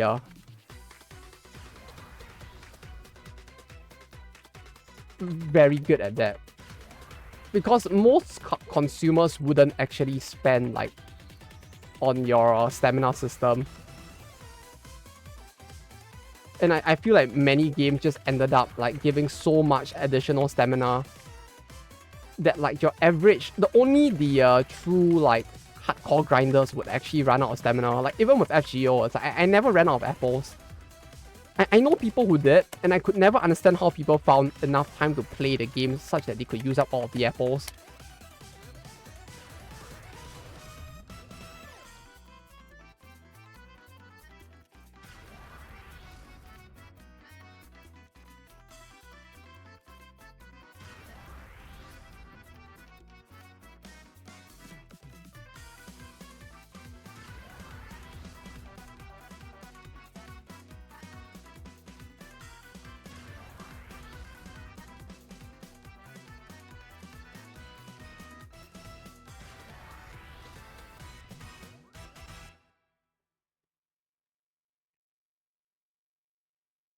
So there's a reason games that are profitable. Yeah, I mean there is a reason why there's like, you know, the whole like something you're the product, or like class paid and free gems or stuff like that.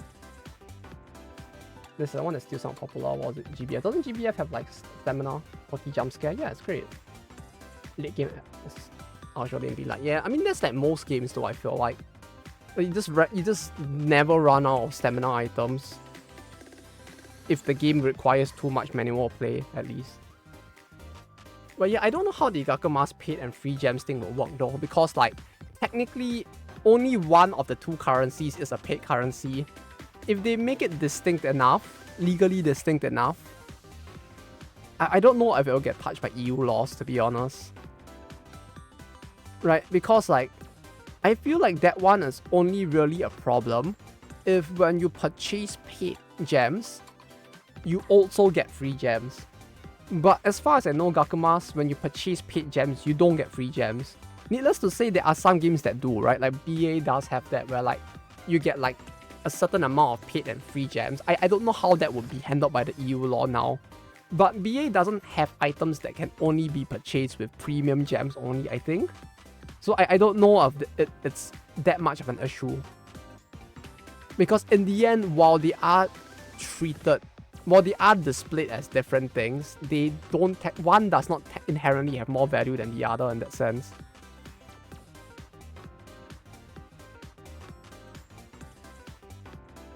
Some gacha tickets, but those unlimited. Ah, yeah, there's those as well. Yeah.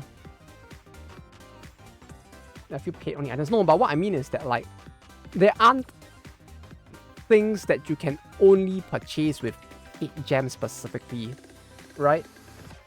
Like they don't actually create that distinct classification. Like there isn't anything within BA, at least to my memory, at least, where it's like you can only use a paid gem for it, but not a free gem. There are games that have that system, right? But like what was it? Like Princess Connect with your first single pool of the day, it's like 60 instead of 100 or something. So paid gems is not just paid only. Yeah, no. Paid only is fine by EU laws, I think, because you're just saying that like this thing is this money. So players know what they are putting in monetarily.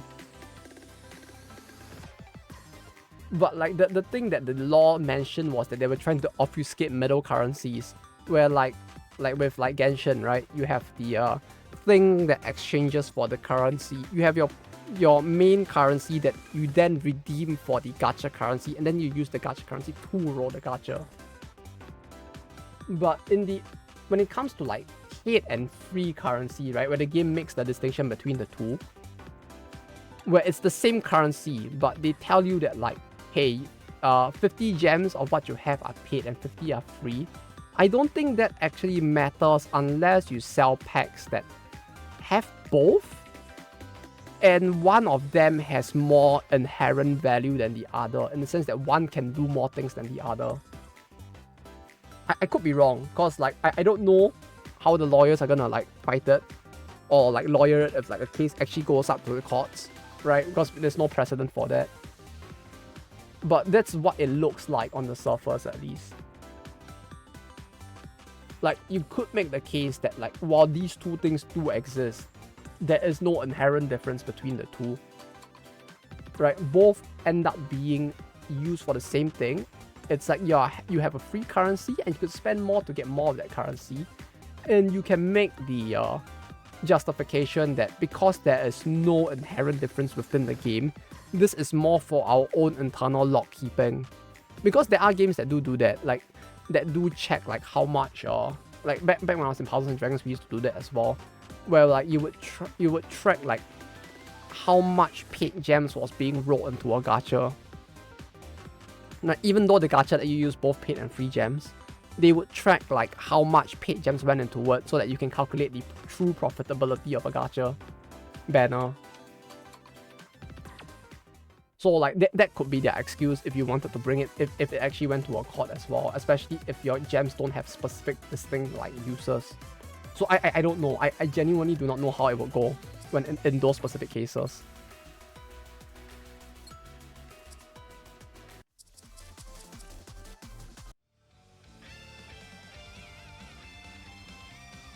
I banned the EU again. I mean, to be fair, like Fry Candle Land already like bans like most gacha games, so like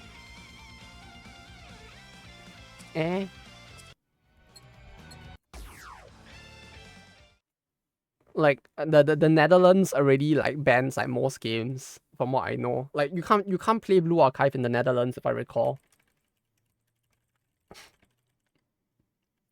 And that's the reason why so many games, like, even though they say they have a global version, it's typically like the global version is technically just the NA version that everybody can access.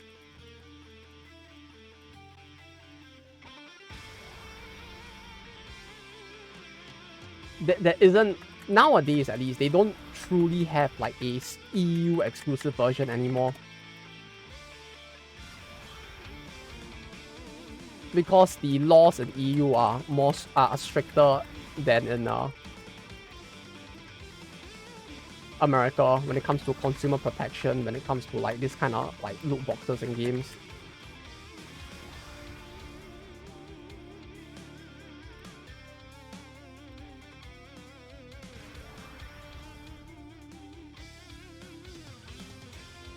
You know how shocked I was when I first learned that like you don't actually have to give people refunds in America for like some of the things that like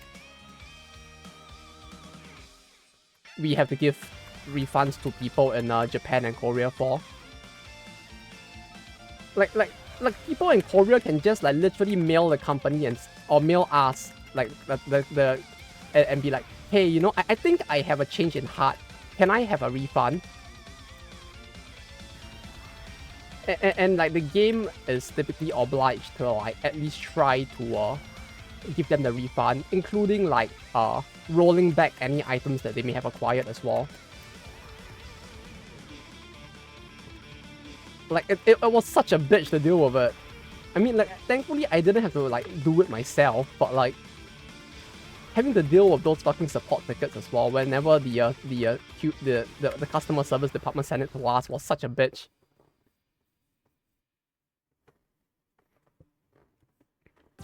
Refund off the money they spend. Like if let's say like the guy put in like he put in like I don't know like 100,000 won to buy like gems, and he rolled the gems in the gacha, he can then like send a support ticket to the company and say like, hey, you know, I think I had a change on heart. I don't think I really want to have spent that money. Can I get my refund? And then like the company is pretty much obliged, or you can see him in court, I guess.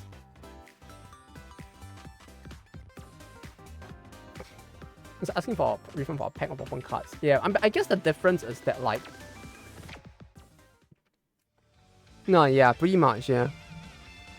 Now, obviously, if you're gonna like spend that amount directly into the system again, it's very obvious that you're exploiting it. So like, in that situation, it's like it's a little more iffy. But typically, like if the person like you would have to go and like check his entire track record as well, which is why it's such a bitch. Like you need to make sure that the guy is not a repeat offender who's like maliciously exploiting the system, and then you need to make sure that like you need to like check what he bought, what he got, and like how much he used, how long he used it, and then like you need to do all this within 3 days, and then like refund him the money if he used the Google Play Store, that is. Like it isn't as required if he goes through the Apple Store, because Apple doesn't like allow for refunds as well. It's very silly. This one will be a separate POS point on that. Huh. That's interesting.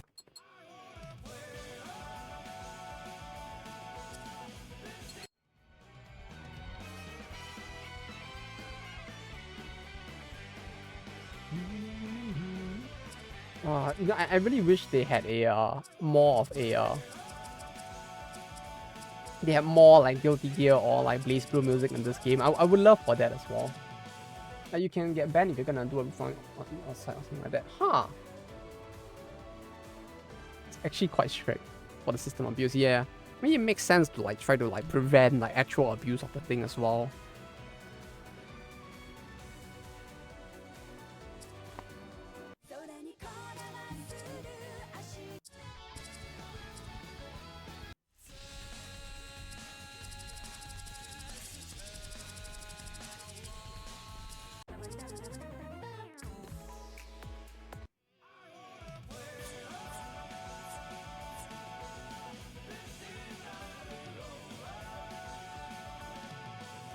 No, if you get the gems, but then your bank cancels the transaction later. That sounds very iffy if like it happens without your own intent as well. Like if like for some weird reason the bank bounces it or something. Although then again, I can't think of a case where that actually did happen. The closest I know of is a guy in Singapore who like spent so much on Azure Lane that his bank basically froze all transactions to Azure Lane, and then like I'm not sure if they reported the game to the App Store or something, but like apparently it froze transactions for like Azure Lane for a day or two while they tried to figure out what the fuck was wrong with this guy.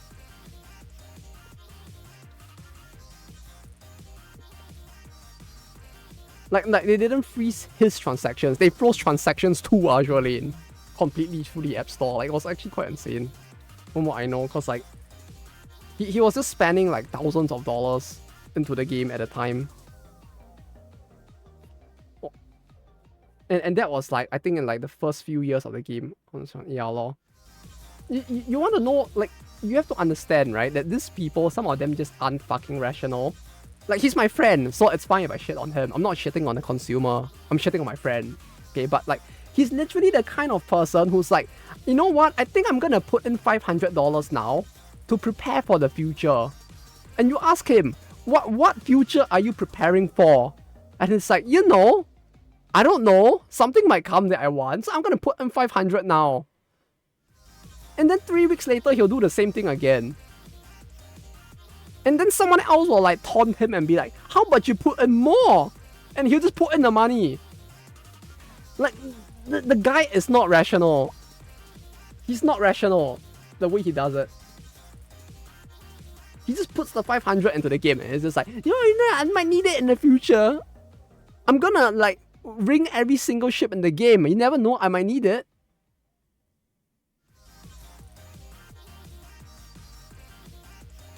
Like, EL has such good rates that you don't even need to spend on the gacha as a thing.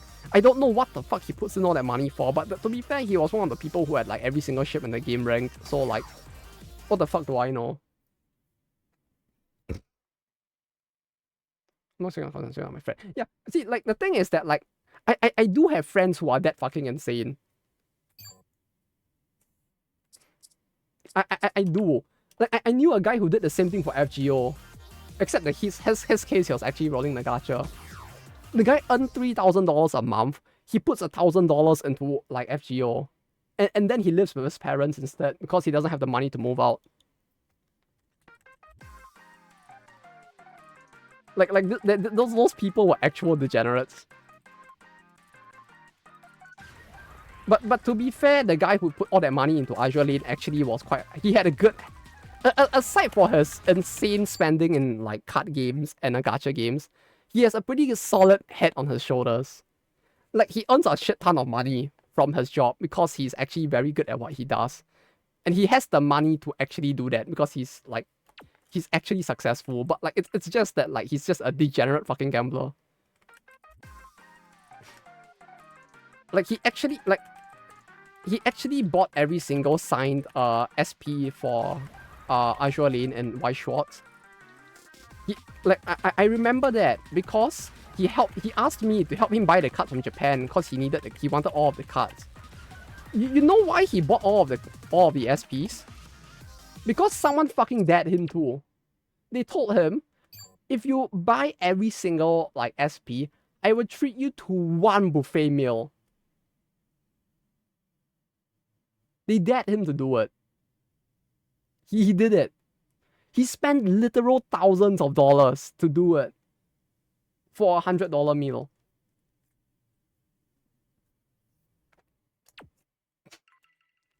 I mean, mad respect to him. He balls. Like, I have respect for that. Like, he is true to his love to the game, and I respect that. But at the same time, that's fucking insane.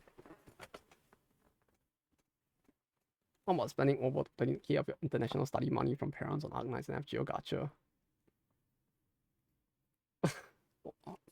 Yeah, like, I can imagine. Like, that sounds like... 20k sounds insane, to be honest.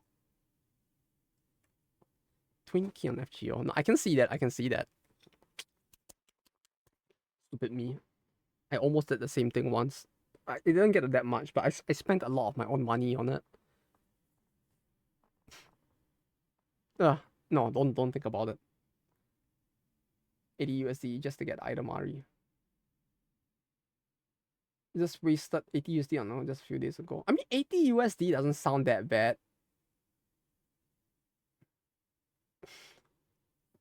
I mean, 80 USD to get Idol Mari sounds fine, right? It doesn't sound that bad. It sounds like he could be doing a lot worse if all he spent was $80.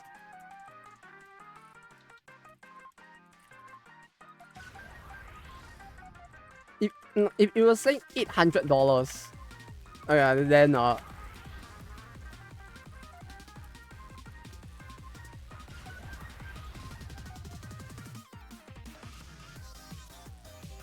know where I got it wrong.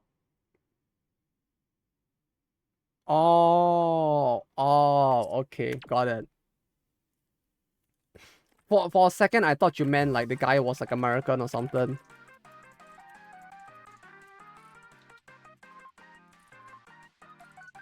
But you say Czech, so I just assumed that like it was just some American dude spending 80 American dollars. Then I was like, yeah, no, it's like if it's like an American dude spending 80 American dollars, it's like yeah, fucking like yeah. Maybe he needs to bang a hobo to get back the money, but he'll live.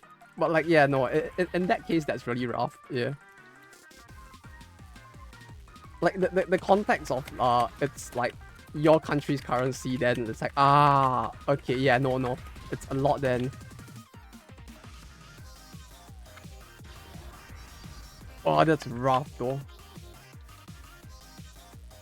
I really wish I could see the MV in the background. But I need to hit the notes.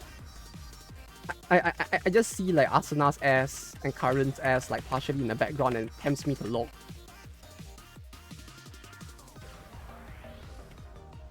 Oh look, it's Naru. Naru! Yay!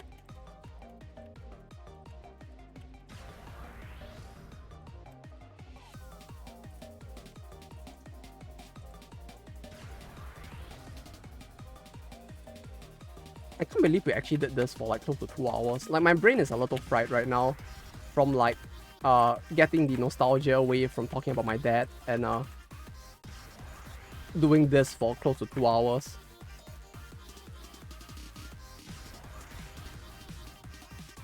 But I can see like Karen's bunny tail and I can't like look over.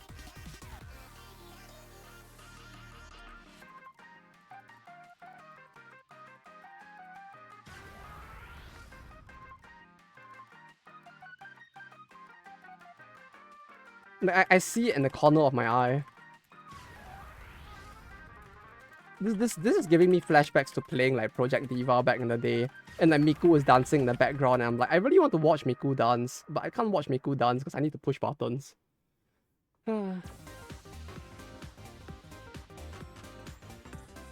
Next thing is American prices in the Europe. Oh, that's rough. That's actually insane and unhinged. I mean, I guess it makes sense in like the Euro part of Europe, but like not for the rest of Europe. Gambling addicts Anvi, yeah, it's very tempting. Also, when I still like made Akane better. I mean, we could play Osu, but Osu doesn't give me the gear, right? It doesn't give me this little nice, this nice little thing over here in game. Oh wait, you can't see because my camera is blocking it. Osu doesn't give me this funny thing that has a Polaroid that changes every time I change the song. Ask them to add it, and maybe I'll consider it. Right, see, if I pick Highlander, it's probably gonna show me the shoe balls in the bottom right on the thing. Yeah, but it doesn't change automatically with the song. This changes automatically with the song. I don't have to like go and like download skins. Look at that. See, look at that. Wow, it's not Highland. It's not the shoe balls. It's Akane for some reason. I don't care. But those prices are unreasonable anyway. I don't know what happens after Steam Wallet integration. Yeah, that sounds like it might be actually fucked, huh? Cook next month. Wait, why? What's coming next month? No, it was Race the Huddle that I wanted to play. Okay, last one for today, I guess. And then I'll go off. Maybe.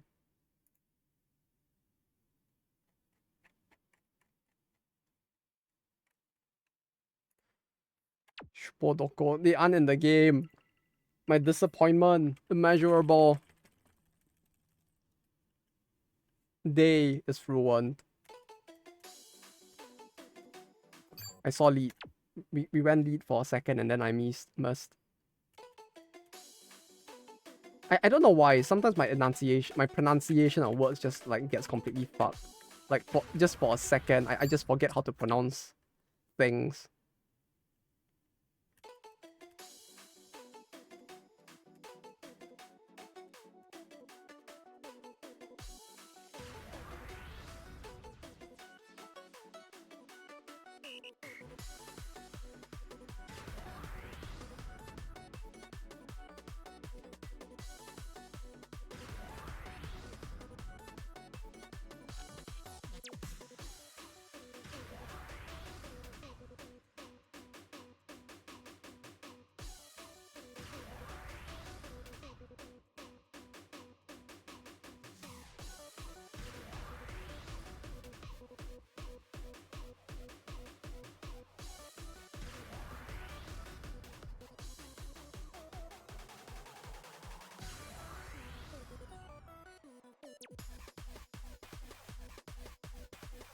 You know, all that talk about my dad as well.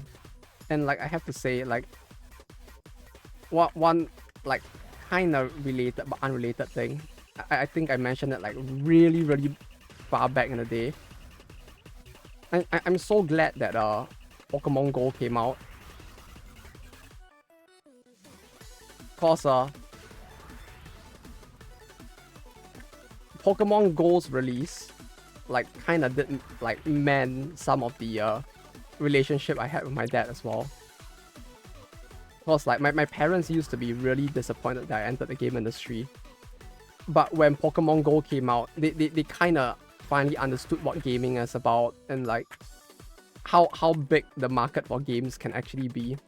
Like not just for like live servers, microtransaction games, but it gave them better perspective of like the game industry as a whole, and they actually came to like kind of accept my job as well. So that was kind of nice. In a weird way. It took the release of Pokemon Go for that to happen. Which kind of proves that like Pokemon Go is truly the boomer game. Because like it's really their generation that played it the most for me. Nexon's main entity is based in Korea, yes. Nexon is a Korean company with their main base being Nexon, Korea. That is also where at least if you were to ask a Korean person, that's where the good part of Nexon is. Which is saying something because they also think that Nexon is shit. But while they think that Nexon is shit, they recognize Nexon Korea as the better part of Nexon. So yeah, but yeah, the little factoid aside, yeah, Nexon's main entity where they do most of the development is in Korea. Now, yeah, like everybody thinks that Nexon is bad. The Koreans also think Nexon is bad. But the Koreans who know what global Nexon is like still think that Korean Nexon is better than global Nexon. Like Nexon as a company has done a lot of horrible shit in the past. Like, that goes without saying. But, you know. That bad, huh? Yeah. It's bad, but like, the thing is that like within Korea, their position is a little different because they are also the people who fund like small studios and like buys up small studios to give them the funding required to make games.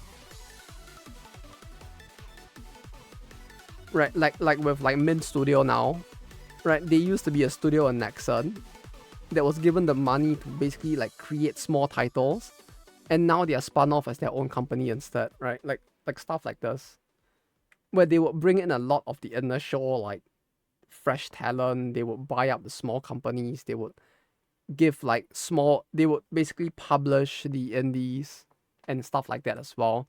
So they were kind of at least tolerated in Korea because they were a necessary existence, even though they aren't the best company out there.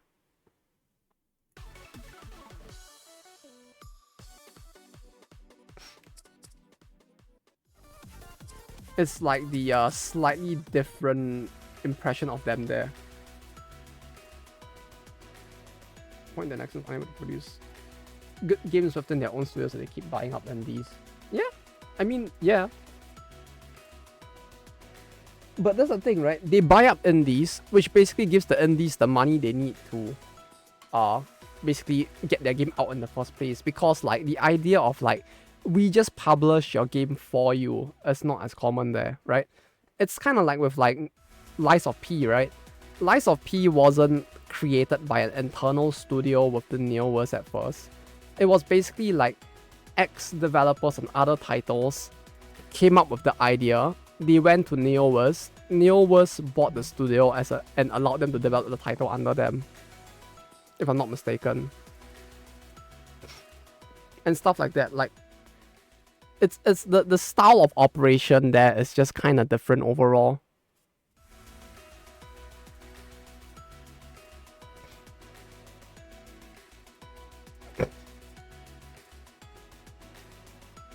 Well, the publisher can start injecting stuff into the project. No, yeah, of course they can.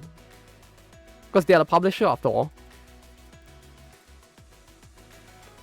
Transitioning focus from game studio to game publisher. I guess you could say they're more like a...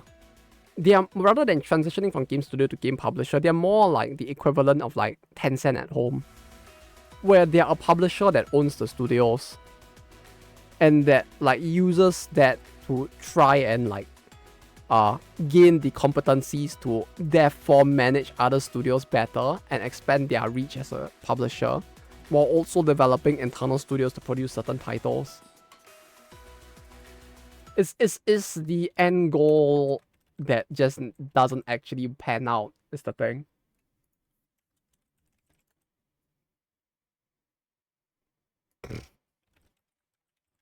Annapurna Interactive? What do you make? What did he make?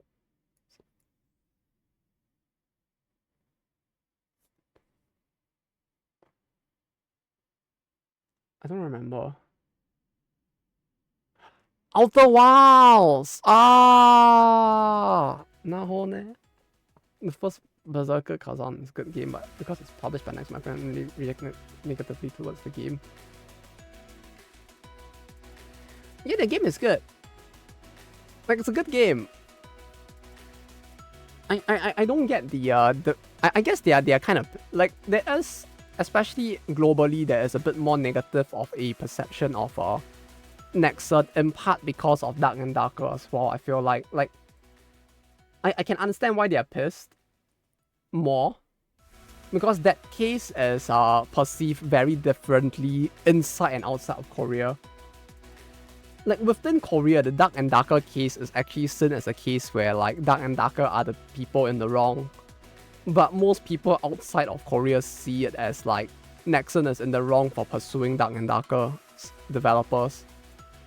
So, like, there is a stronger negative reaction to Nexon in general outside of Korea. Not just because of this case, of course, but because of all of the very, like, suspicious and controversial practices that they have had over the years. And the fact that, like, especially if you were following, like, gacha games from, like, the pre-FGO era especially, it's like, Nexon used to put out a lot of garbage that dies very quickly, especially globally, because the global Nexon used to give a lot less of a fuck about their consumers in general. So, like, back in the day, like, it used to be kind of bad, because you just got a lot of, like, shovelware gacha games coming out of Nexon globally that, like, got more support within Korea than outside. Which Nexon is more like a PM, more open to the global fans somewhat. It would have helped a lot of public image. You see, the issue is that Nexon Global is technically supposed to be that more, like, open to global fans part of Nexon, because, like, they are the global Nexon. The Nexon that faces the rest of the world is different from the Nexon within Korea. And the insane thing is that in spite of the fact that they are supposed to be the part that faces the globe, they just aren't as open to the global fans, which is so bizarre to me. But to be fair, the company is so big that I can see why they end up being very corporate feeling, because like PM is like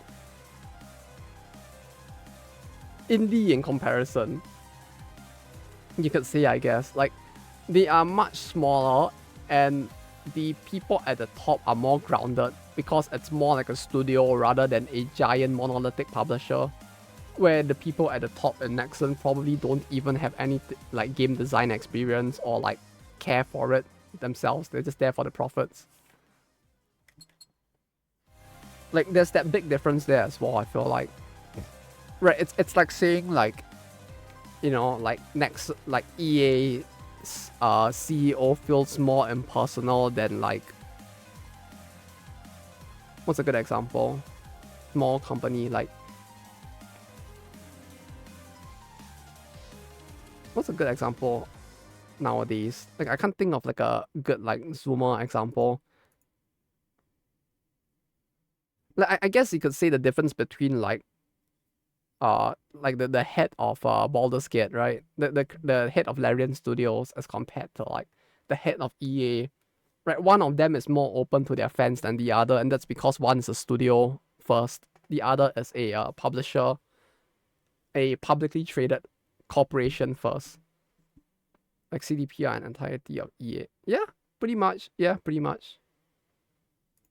Like that kind of comparison, right? Like obviously one is gonna be more so than the other because one is a developer. Their goal is to make games, and obviously to make money, of course. But like, it's to make the game, and make something that can entertain people, and are the ones directly interacting with the people who enjoy their game. Whereas the other is literally just a monolithic like corporation, like with the people at the top being like people who look at their entire list of games and go like, "Ooh, FIFA earns us a lot of money. That must be what is our best game." Because corporate image makes PA look less funny just as it is. Yeah, it's kind of unfortunate that because of that. Like even in Japan, even though like YoStar is handling it, like there was a lot of like negative reception at the start when the game first released. Like I think in the second or third month of release, like it was like a 3 out of 5 on the App Store. Like naturally. There, like it's really low in comparison. And like people are just like, yeah, it's Nexon. Who still play the products they make versus those who don't. Yeah, pretty much.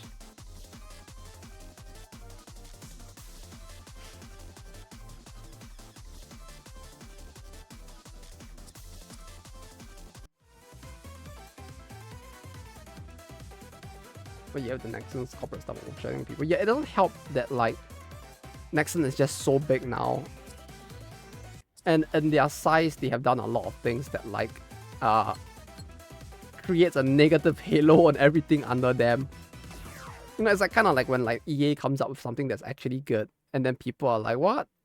A good game published by EA?" When like realistically, EA didn't really do anything for the game. They just kind of existed to like help it get to market.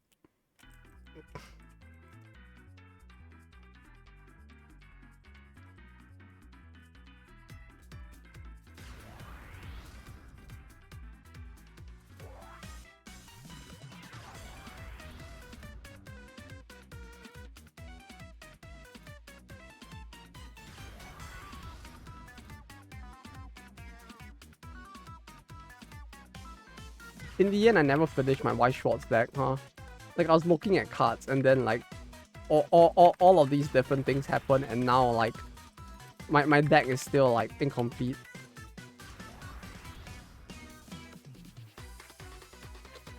But yeah, I guess at least I got the direction down. It's gonna be a Bezer Utena Kiwi deck. Then now all that's left is I still need to go and find a fucking Rose tournament to take part in. I wonder how many people will turn up. I wonder if there'll be at least 5 people. It'll be really funny if I went to like the shop tourney and like there's just like 2 people there, including me.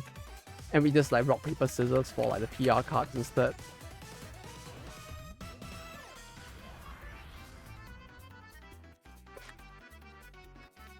Like I just want to go down just to see what kind of people like would even go down for a tournament for this fucking game. Like what kind of degenerates will I meet there, or are they actually gonna be like more normal people than like the regular like Weiss Schwarz crowd? Although I shouldn't be so mean to the Weiss Schwarz players, considering that I fucking played like Terraformers cockroach decks at like Weiss Schwarz tournaments. I'm gonna make a video of it. I was thinking of doing it eventually, because like the whole concept of Rose was so insane that like in the end, me buying the boxes was supposed to be part of me going to a tournament, and then me making a video about the whole thing and why like we'll have to see like how it turns out to know like how the video is gonna end up. But like it was all part of a plan for that initially. All previous games with my Nexus had it, so yeah, it's kind of unfortunate because of that. Doesn't mean that the game is playable on the next thing. Penthouse. Oh, yeah, that kind of sucks, huh? But yeah, you say that, like, imagine winning by virtue of just showing up. I have won a short tournament like that before with Weiss Schwarz. Like, the game, its player base is very iffy, like the number of people who actually play it. I actually had a short tournament where, like, I was in the top 3 by virtue of me actually showing up at the tournament. And the 3 of us didn't really even play a game. We just sat there and rock, paper, scissors and like split the PRs. And then we just like chilled and played like casually instead. Because like, there's only 3 people there. And like, we all know, like all 3 of us that were there, we all know that the game we are playing is just a degenerate gambling game. It's the pachinko of card games, right? Like you have as good a chance of winning playing rock, paper, scissors than you do actually playing the game. So I took out my tournament deck, which is my Weiss Schwarz cockroach deck, the Gokiburi from Terraformers. Right? Like in case you want, like, you need a mental image of the deck I was playing, right? This was my deck. I took out this deck, right? This cards, this deck, this was my deck.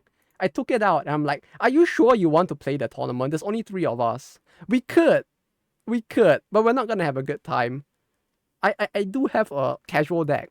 How about we just, and then we just like agreed to just like not bother playing meta. We just like rock, paper, scissors it and just took out waifu decks and just played that instead. Like, yeah. When there's few enough people, you can do stuff like that, which is kind of nice. Because like I play the cockroach deck purely to like annoy people at tournaments, because like it's a waifu game. But like, yeah, this meme deck exists, so I bring this meme deck to tournaments, because like I don't care what happens to the cards. It's literal cockroaches, right? I just bring this there and like brain dead the game. And yeah, it actually has a decent win rate, because this deck is full RNG. Basically, like in a game where the goal that most people have is to quickly shuffle their deck, because basically if you play out all the cards in your deck, you shuffle the deck and then you put the cards that were in your graveyard back as your new deck. So like the goal, a part of the goal is to remove as many non-climax cards, so that you have mostly climaxes left, so when a person hits you, you just cancel all the time. The goal of this deck was to hit them so hard before they can do that, and hope that the pachinko like rolls in your favor, that you win the game. Simple as. You hit them at the time where you have the statistical highest chance to basically deal the maximum amount of damage. No, it's literally you're countering the compression theory by basically not giving them the chance to reach that point. You basically play full slots with them. Right, before they can rig the pachinko machine in their favor, you're punching it as hard as you can to win beforehand. It's how this deck works. Because all it does is it plays a lot of field flooding effects. You play for level 2, you have no level 3s in that deck, which is like the standard thing that people do in that game, is that they play level 3 finishers that are like game ending and they will wipe the opponent and like wipe the floor of them. The deck goes up to level 2 and then it stops there. You literally flood the field every turn, smack them as hard as you can. Like the climax card effects for this set, for this deck specifically, like most decks they give you like 1000 power, 1 soul, or like give 1 character 2000 power, 1 soul and draw a card. This series, every single climax card had the same very simple effect that you find in every single trial deck. which says plus 2 soul. Whole field plus 2 soul. So basically, if you hit an empty slot on the first turn, out of the guy's like 7 HP, you have a chance to do 4 to 6 for his level 1. So at the time where statistically you actually have a chance to do 5 damage, you're hitting the guy for 5. And you're hoping that it goes in. And if you do this enough times, you win the tournament.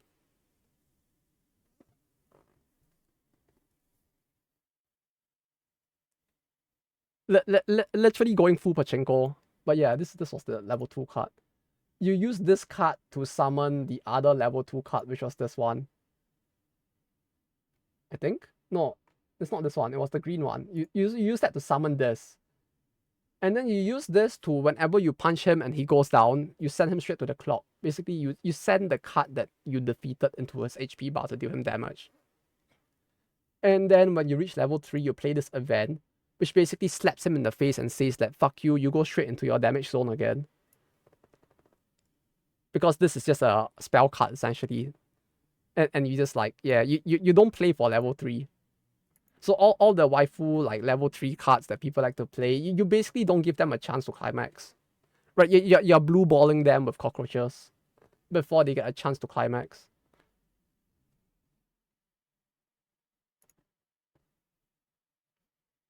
It's the way you could put it in, like, Weiss Schwarz terms, I guess. Also this card, my favorite card.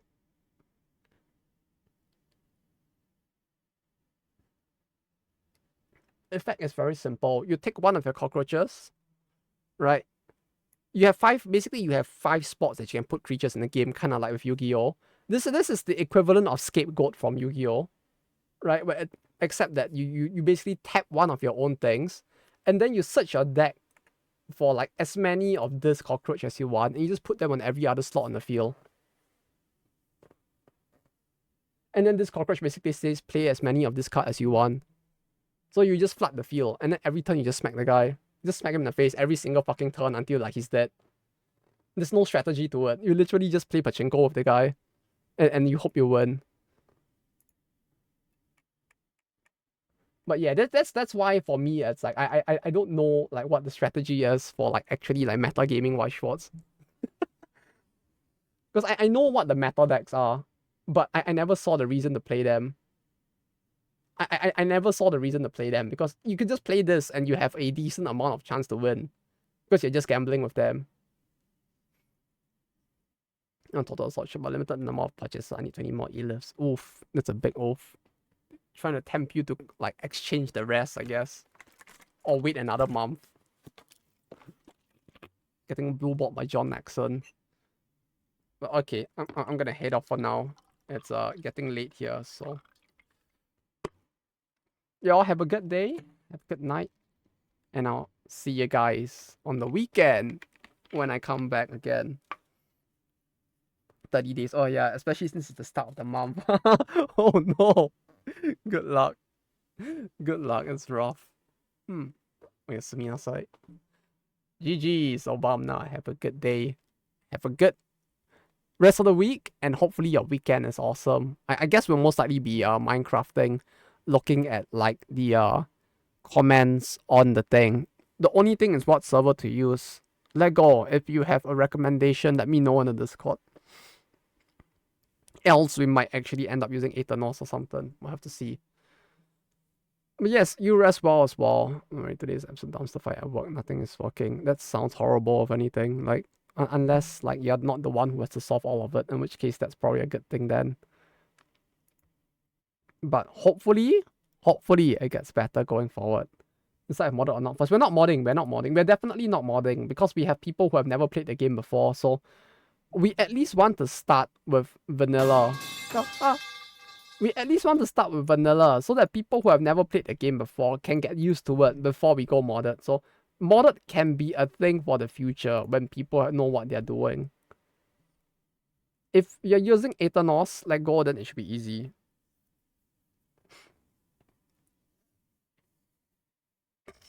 But yes, we'll talk more about this in like Discord or something. For now,